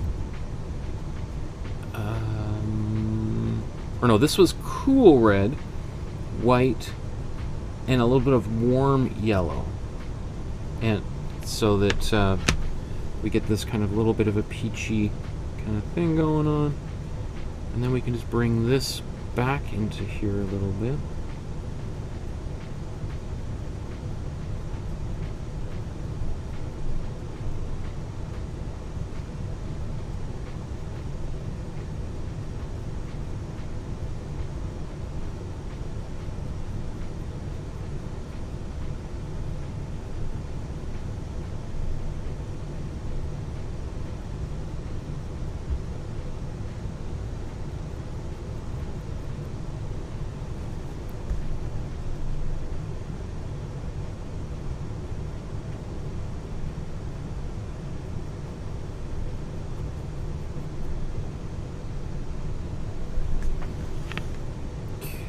this is just my magenta, my cool red with just white, and just bringing a bit more pink into the mixture.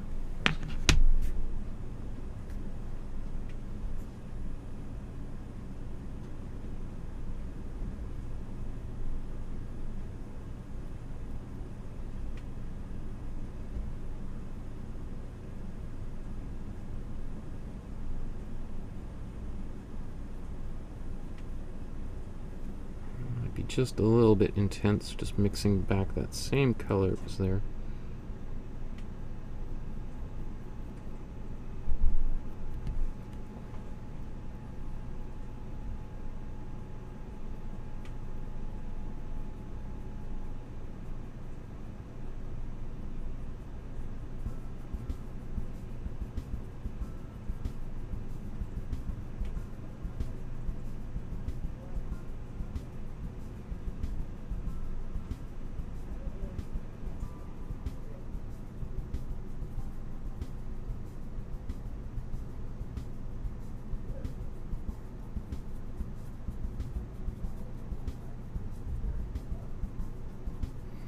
And I got a little bit of a dry brush thing going on as well, so.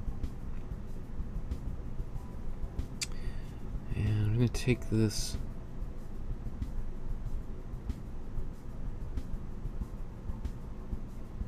pink, my magenta,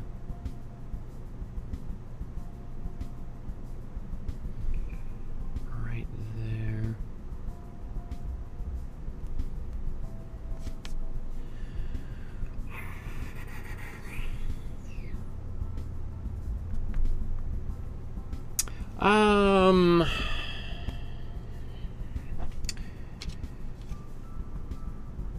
I'm just trying to decide how much more I need to do on this background. I'm pretty happy with the way that that's turned out, so there's a little more blue in there than it is, but I think that's okay. Now, he does build up a little bit more white in here, a little bit more white pink.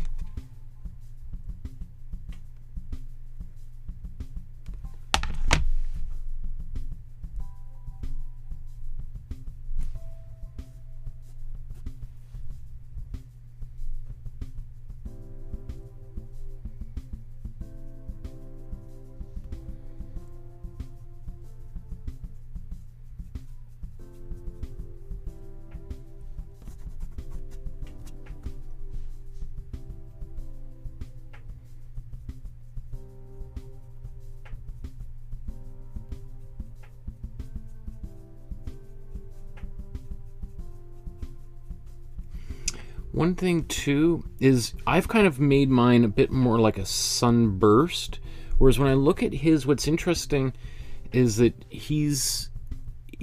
sometimes a lot of these lines are kind of going diagonally, but he's also contradicting them too. We got some lines here. You can also see that he really worked this area. This, in fact, if anything in this painting, you could see that this area right here, he put a lot of work into these, right? And where basically where the sky meets the ground, up here in these areas, that is where he's really probably spent majority of this painting session on. So I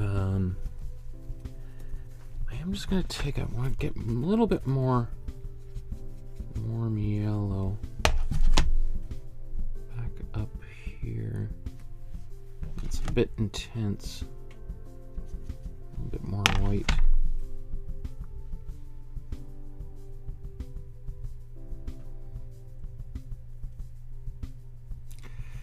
It's a little much. Let's just take a bit of my pink and just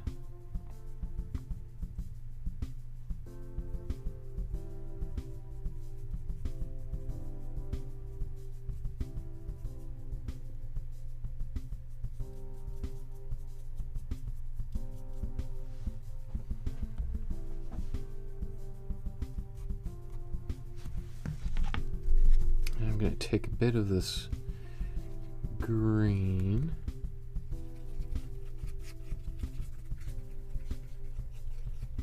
A lot of it's dried, so I'm just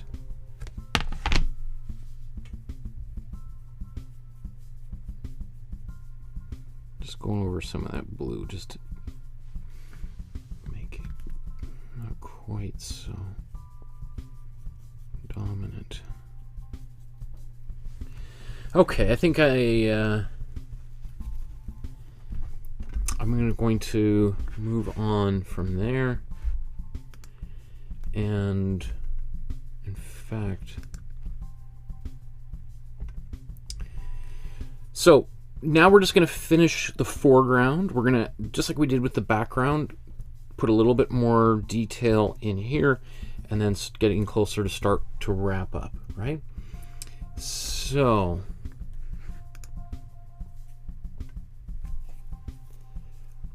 when you see it like that, you're like, whoa.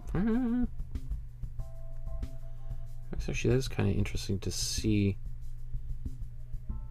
You know, it's like the sky, you know, again, the way that this area here, you know, this drives me crazy a little bit, but not enough to like get bogged down.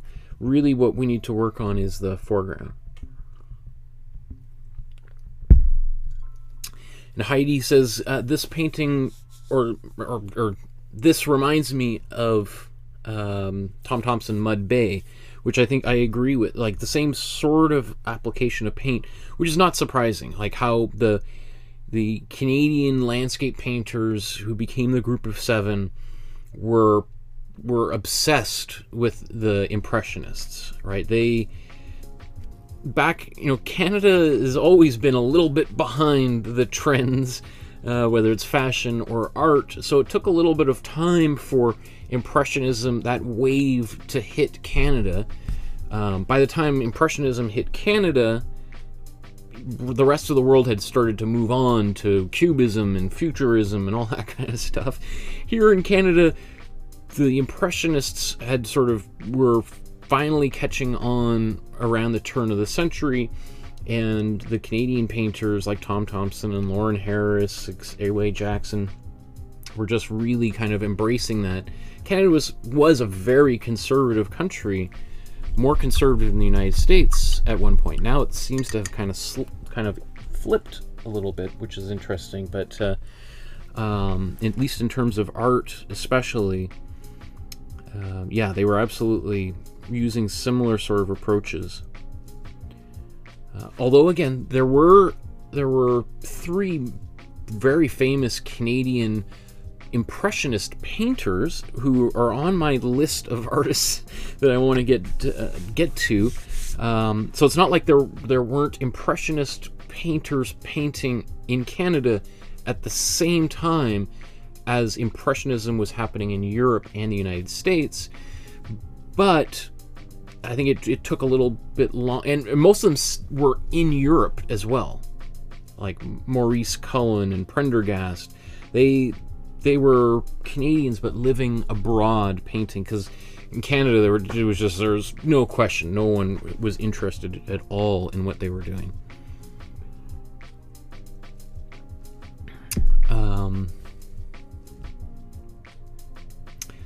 So what am I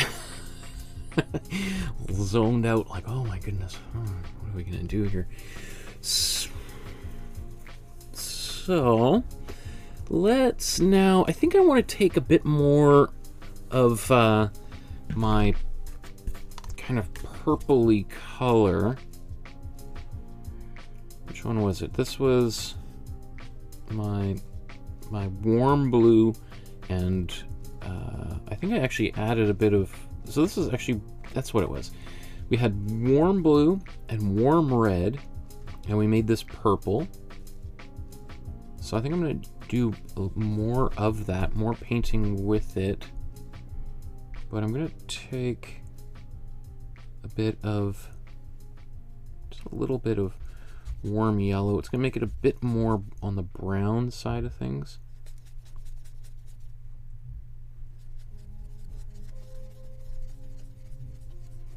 just have to be careful I don't put too much yellow in there or it's going to go gray, right? Anytime you get those three colors, yellow, red, and blue, in whatever combination, you risk not only going into brown, but going into gray. Not that I mind gray, but it's a color that is used by the Impressionists, but maybe not. In fact, I'm actually going to go to a smaller brush. I think that bigger brush was fine back there.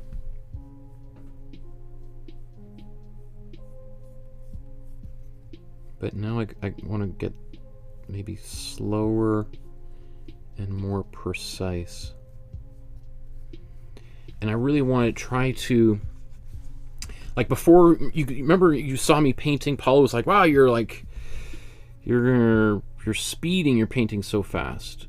That certainly works for that beginning part of the painting. Now, this is usually my favorite part of making a painting, but it's also can be like the slowest part of painting, because now we're starting to, like, a lot of what's there is in the right place. We're just now, you know, tinkering or something a little bit, right? So, and since these paintbrush strokes sit on the top, they should be a little bit more precise rather than these sort of just blobs I was kind of quickly applying. So one of the things I'm really thinking about doing is making sure that I'm trying to now put opposing colors next to one another, like a checkerboard or something, right, or chessboard, so that we get that effect that we see in pointillism, and impressionism, where we have contrasting colors side by side. So I really I'm looking now to find a color that is different enough that I'm kind of creating little oppositions, little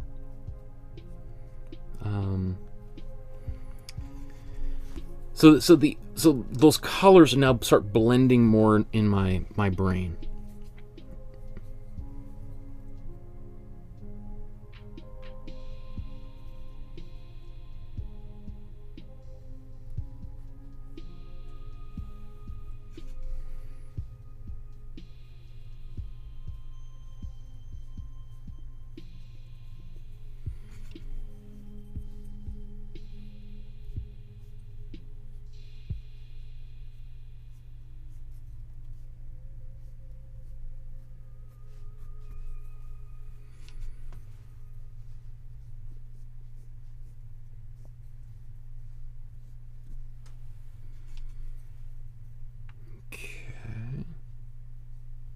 Okay, so that's now getting too.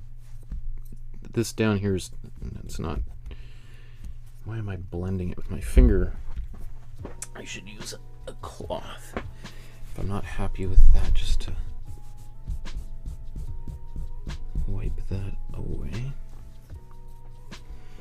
But I think I can use this color, which is a little bit lighter, back here, and I'm also making smaller brush strokes, so maybe larger ones in the foreground, smaller ones in the background. Oops.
Makes me see that it might be need a little bit more green in that area here.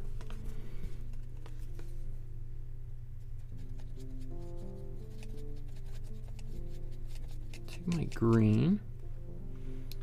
I'm even just to take a bit of this purple, mix a bit into the green.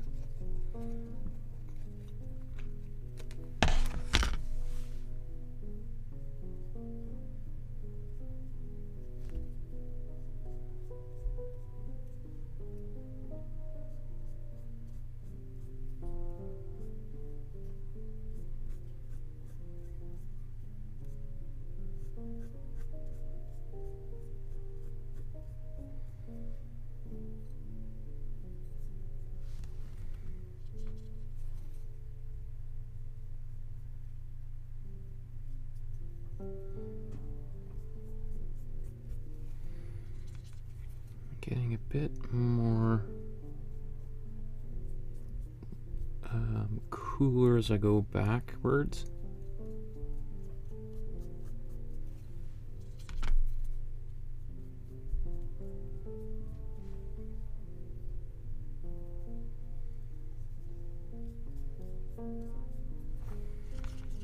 Coming back to this bit of a darker green in the foreground here.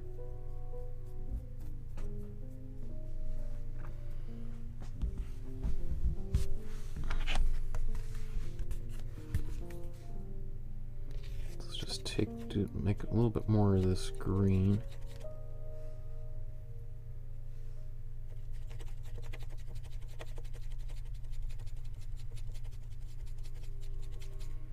A little bit too dark, so mix it in with some white.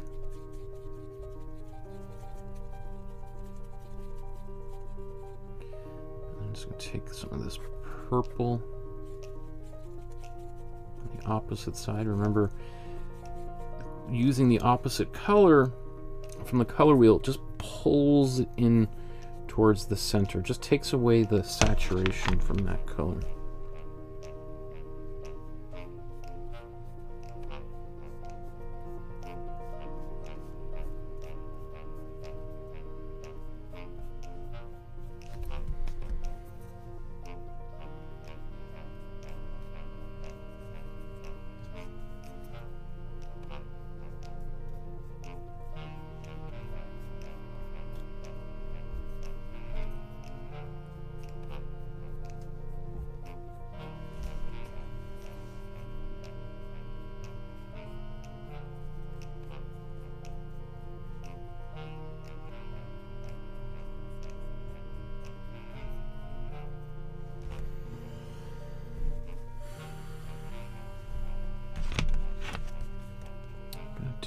Add a little bit more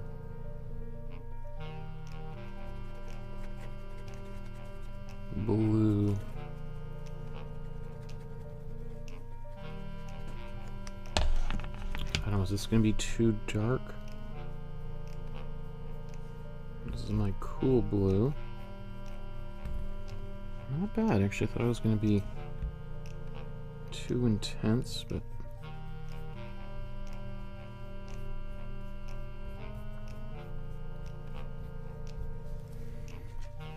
that would be way too intense back there, but up here kind of seems to fit in okay.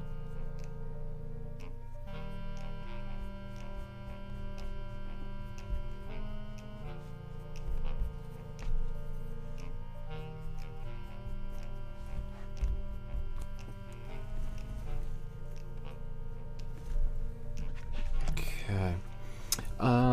I think, well, I should just take a little bit of this blue. I want to get that. Oh, yeah, needs to be darker. I wonder what that is if he just dropped his paintbrush in the middle of the canvas.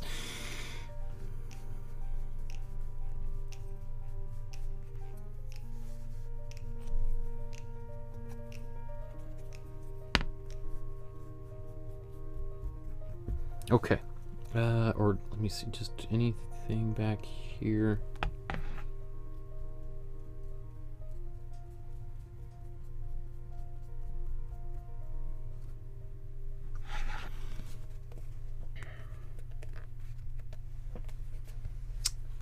Oh, there's that. I need to. What do I want to do up here? I think it's that same purple again. So I'm going to take my warm blue, magenta red, my warm blue, my cool red, make this purple, and then I'm going to mix it up here, get some white into it.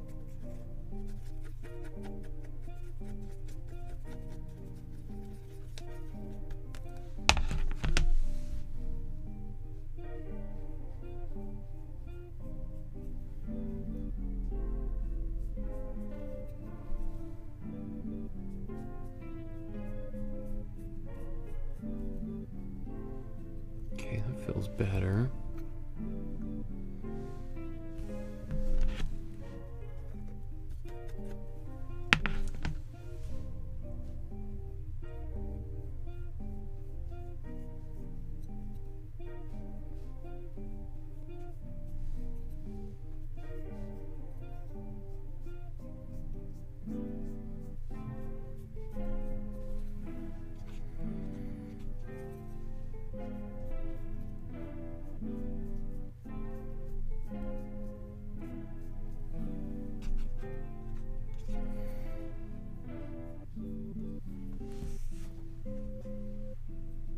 Okay. Now I'm going to do the same thing. This is my magenta, and I also took a little bit of, I think, a bit of cool blue I put into my magenta just to get a little bit less saturated magenta. All right, because they're kind of not quite opposite one another on the color wheel, but they are enough that they just going to turn into a little bit more of a brown magenta.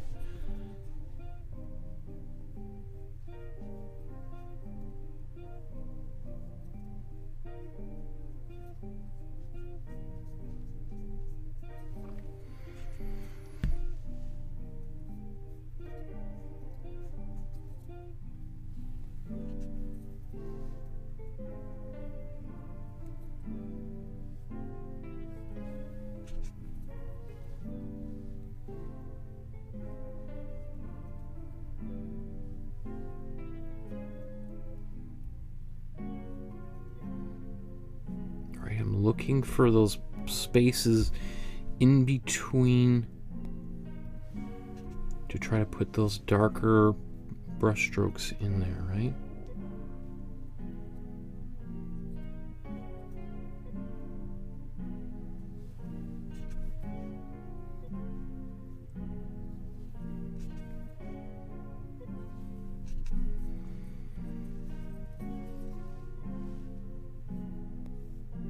And then you totally complicate everything by going in the opposite direction.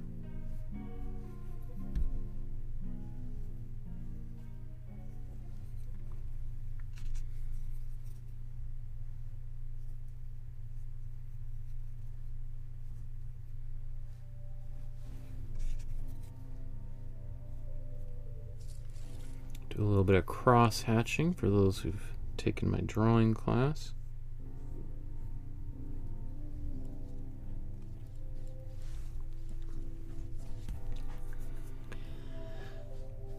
Okay, I think I just want to take a little bit of this.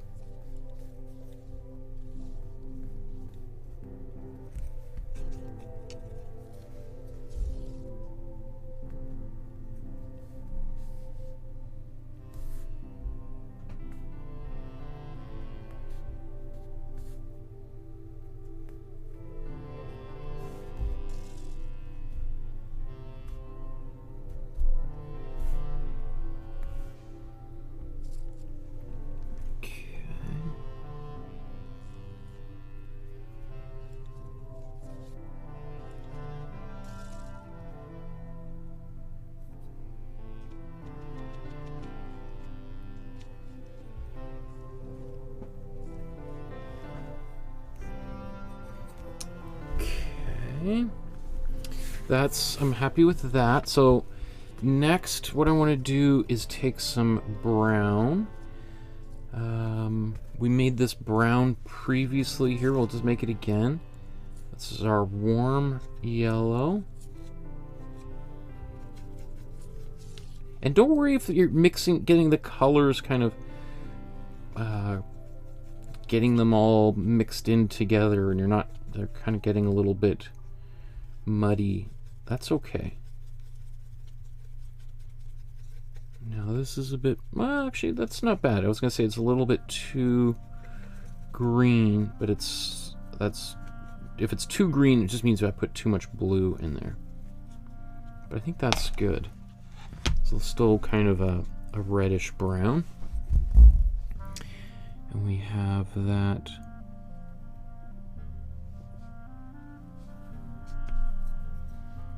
a number of places up here.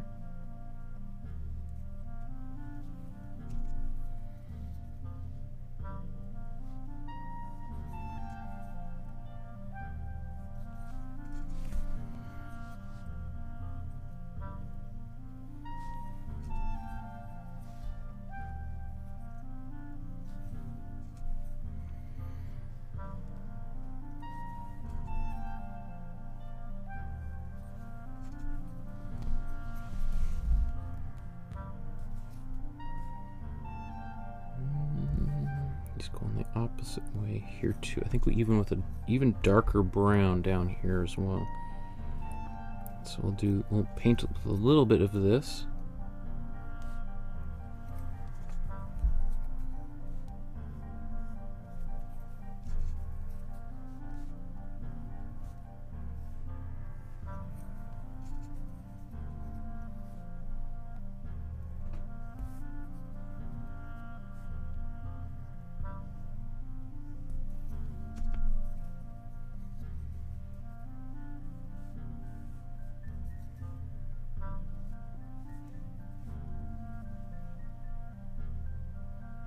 Might have done a little too much of that. I'm not sure. Let's now just, I'm just going to take this color. I'm not even sure what that is. It's just the same thing with just a little bit more blue in it. It's much darker. Is this going to be too dark? We'll see very quickly. It's pretty dark.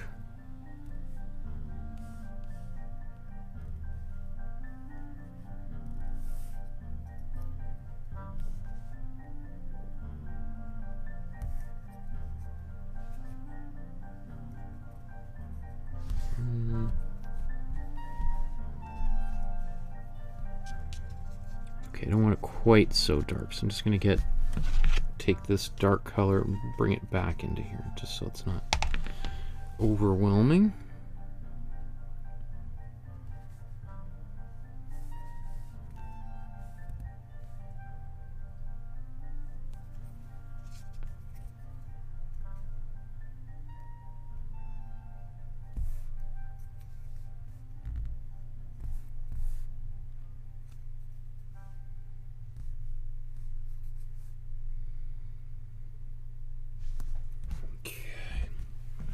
Also going to take this, I don't want to be quite so dark, so I'm just going to take, mix it over here.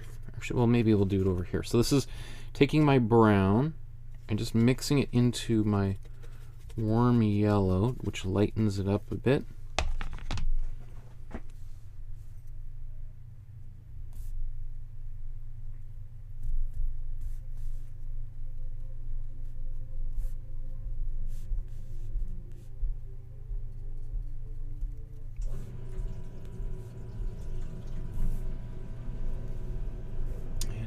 Applying it in the background there. Looks like there's a few places where it gets a little darker, so I'm just going to get a little bit of that darker brown.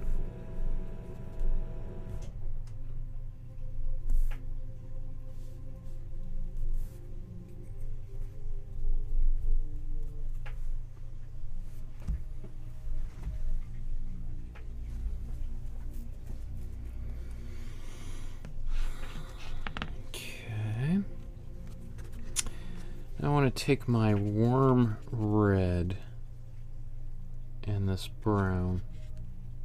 I'm going to do this right over here. So just going in with the warm red and brown. So because again, that brown is warm red, warm blue, and warm yellow. And so I've been just alternating with different quantities. Like just taking a little bit, oops.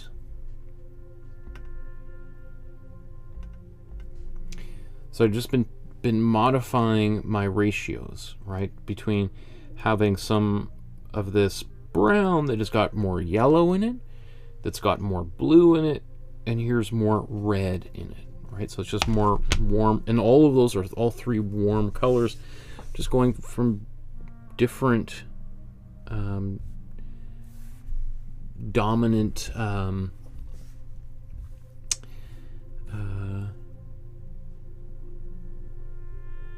colors in that mixture, right?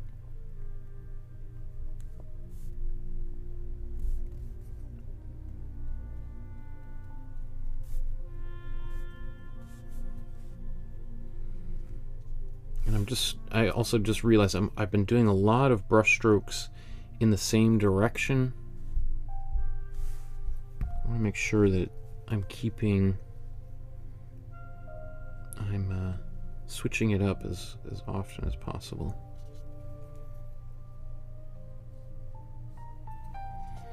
And as I get closer to this edge, I'm going to use more and more of this warm red.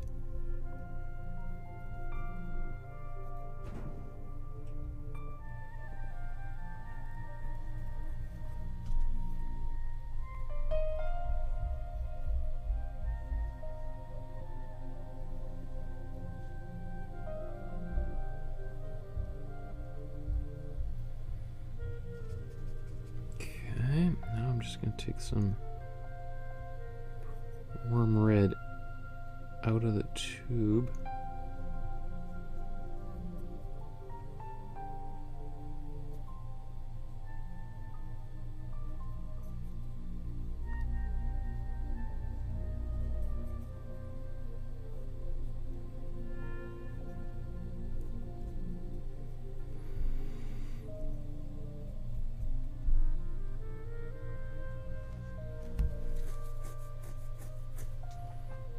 I gotta define that just a little bit more.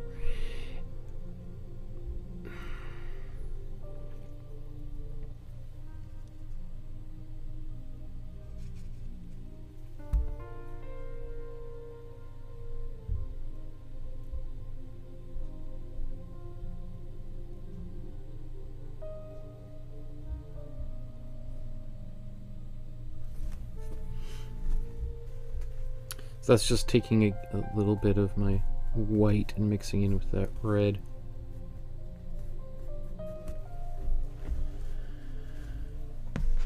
Let's take, we need a bit more warm yellow.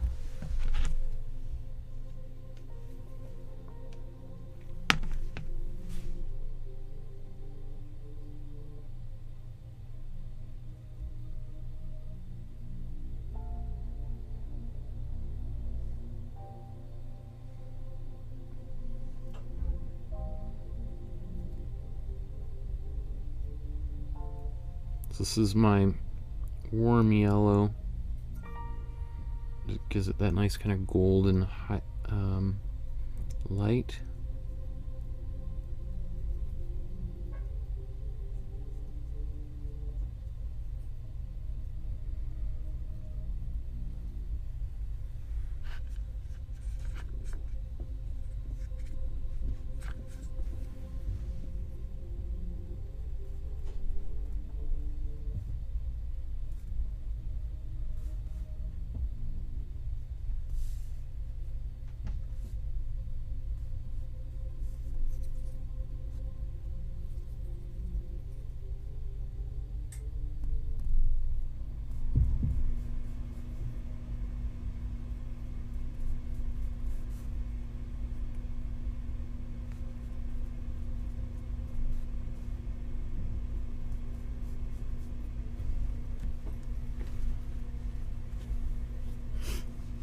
Okay, just need to come back into this purple here.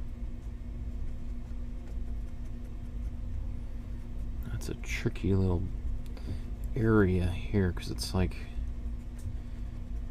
I gotta be dark, not too dark. Not too dark of it. Let's see.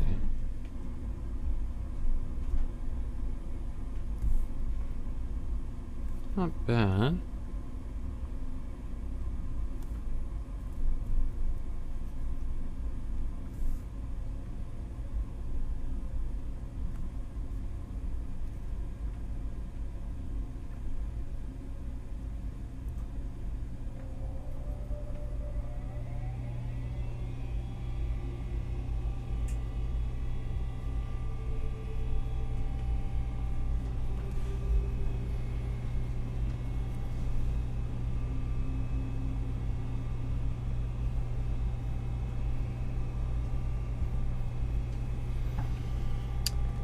Okay, almost done here, I think.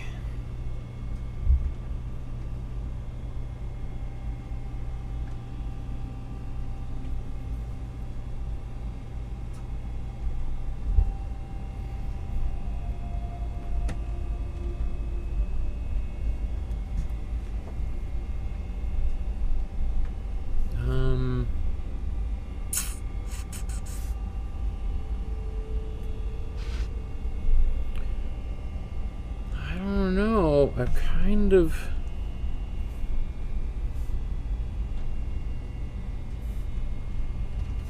maybe just a little bit of warm yellow.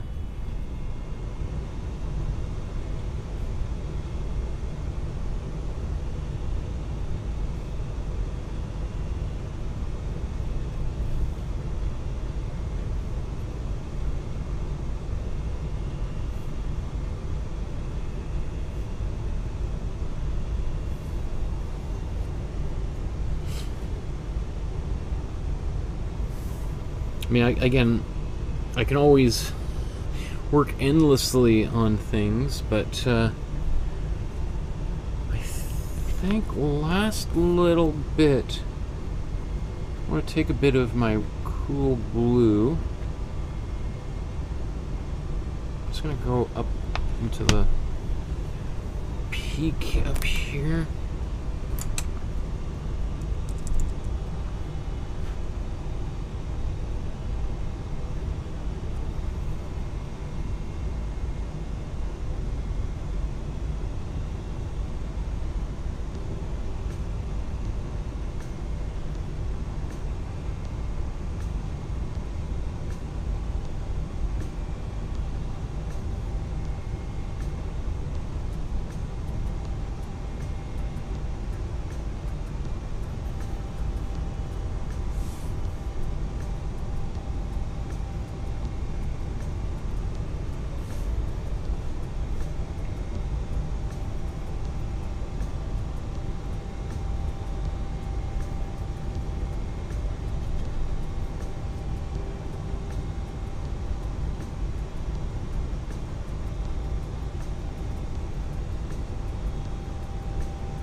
Me think about adding just a little bit.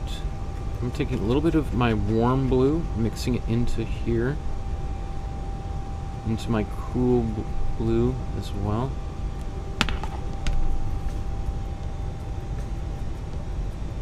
Oops, that's too bright.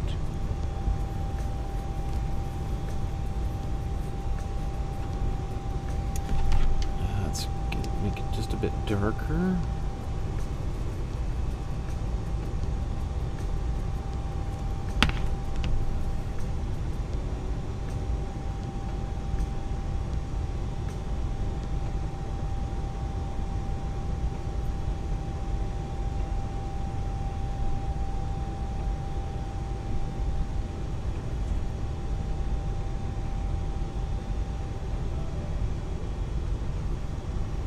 So I'm selecting my places as carefully as possible.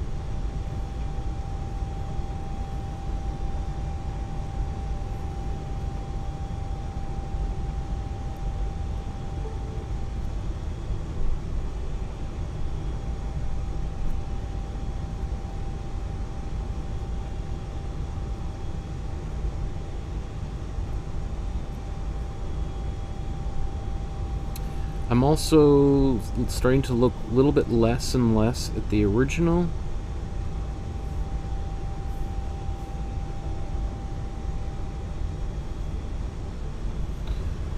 Because I've got to live with my painting, right?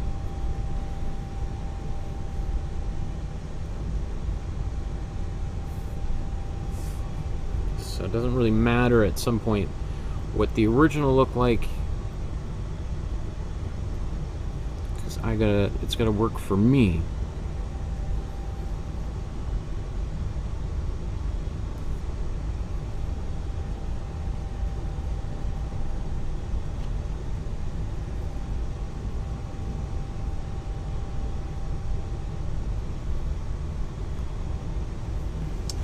So I'll go back to my dark browns.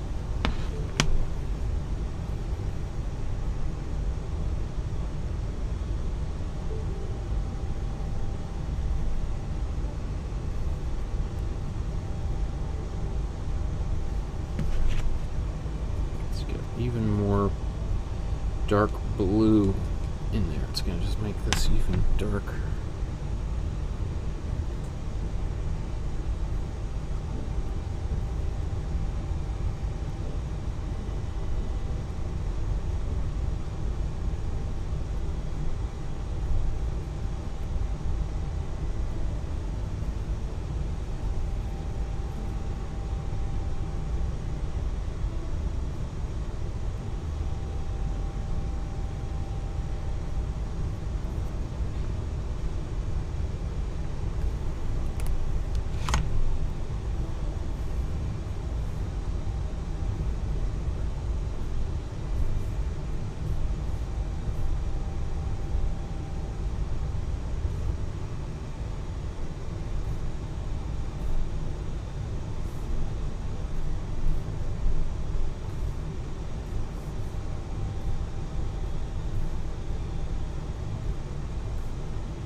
My brush is pretty dry at this point too.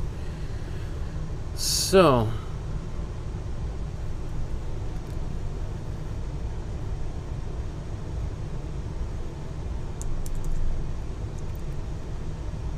yeah, I guess I went a little bit heavy-handed in there, but maybe a little bit too dark up there.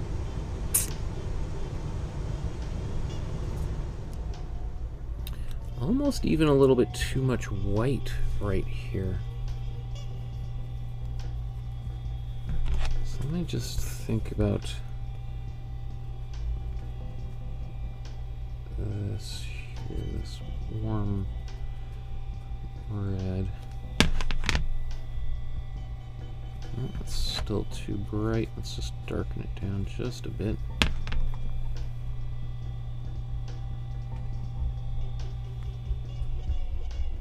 There we go. It's just a little too much.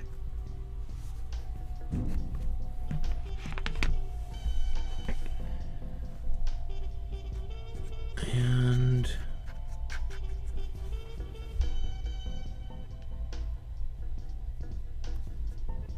that warm yellow.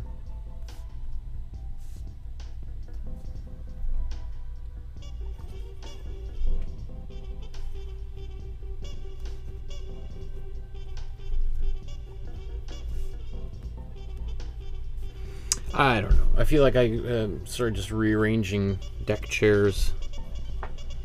Right, there's just more and more and more we could do. So I think I'm just gonna say that's good enough. Otherwise, I'll just be here for another 2 hours, fiddling and fiddling and fiddling. And how much better will it get? It's hard to say.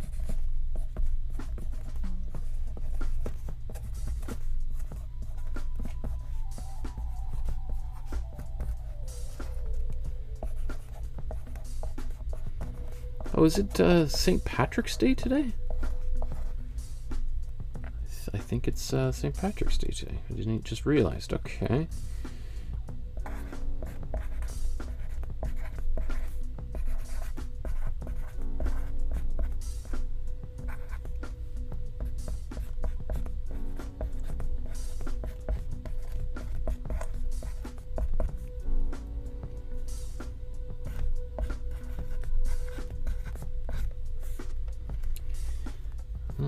Okay. That's pretty good. It kind of boggles my mind. I'm not even... I'd have to sit down and do a little research. How did he get such bright colors? That would have been very, very unusual for, like, to get colors that bright at this point in time is nothing short of remarkable. And I'm sure that was probably a major point of discussion amongst other artists, even artists who might not have liked what the end result of his paintings would still have been like, wow, how did you get that yellow? How did you get that blue? I've never seen a blue that big. Like, you must have spent a fortune. What is that? We got a little bit of cobalt blue, some ultramarine. Like, there must be like $80 worth of paint in there, because you would have had to get that paint shipped from Afghanistan and from Syria, like places where some of those pigments are mined, right? And so you always have to remember, like, we can go to Art Supply, buy every color. If it's not there, they'll ship it in a couple of days. Back then, they don't have that color. Like, good luck. You just have to figure a way to deal with it.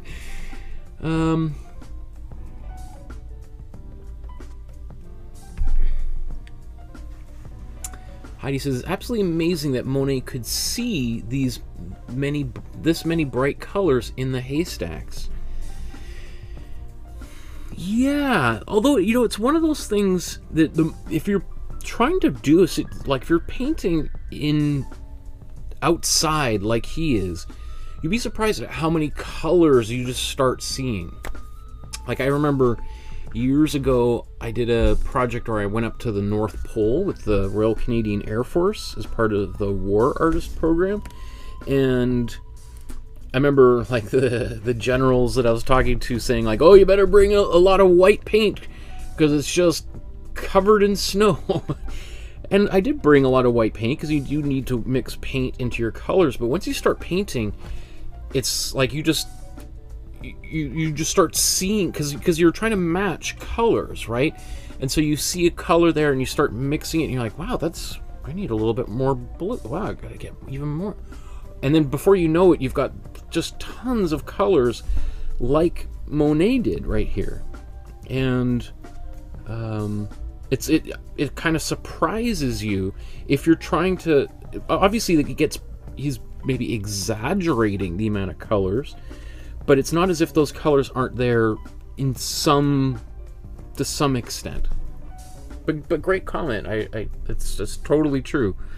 And then again, this would have, like, it's hard to imagine how people would have felt about a painting like this 150 years ago, or 130 years ago, right? Okay, so let's do our side-by-side comparison and just take a look at both of these paintings together. Again, like, subscribe, hit the notification bell. We're going to be doing a special episode on Saturday. I don't even know exactly what it is yet. I'm still working on that. But I'll be here on Saturday, as well as take a picture of the painting that you made. Join our Facebook group, upload the picture to the Facebook group, and share it with this awesome community of artists that we have gathered together over the past few years, and it keeps getting bigger and bigger and bigger, picking up steam, which is so cool. If you felt like you learned $1 worth of information over the past few hours with me, you can certainly contribute to keeping the show up and running. You can leave a donation via PayPal, or all of these other methods are all linked in the description below here. Okay, so side by side, let's take a look. How did these guys turn out? Let's go just a bit.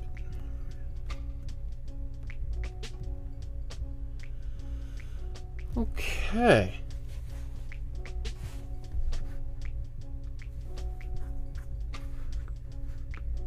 Oops, let's make that go back.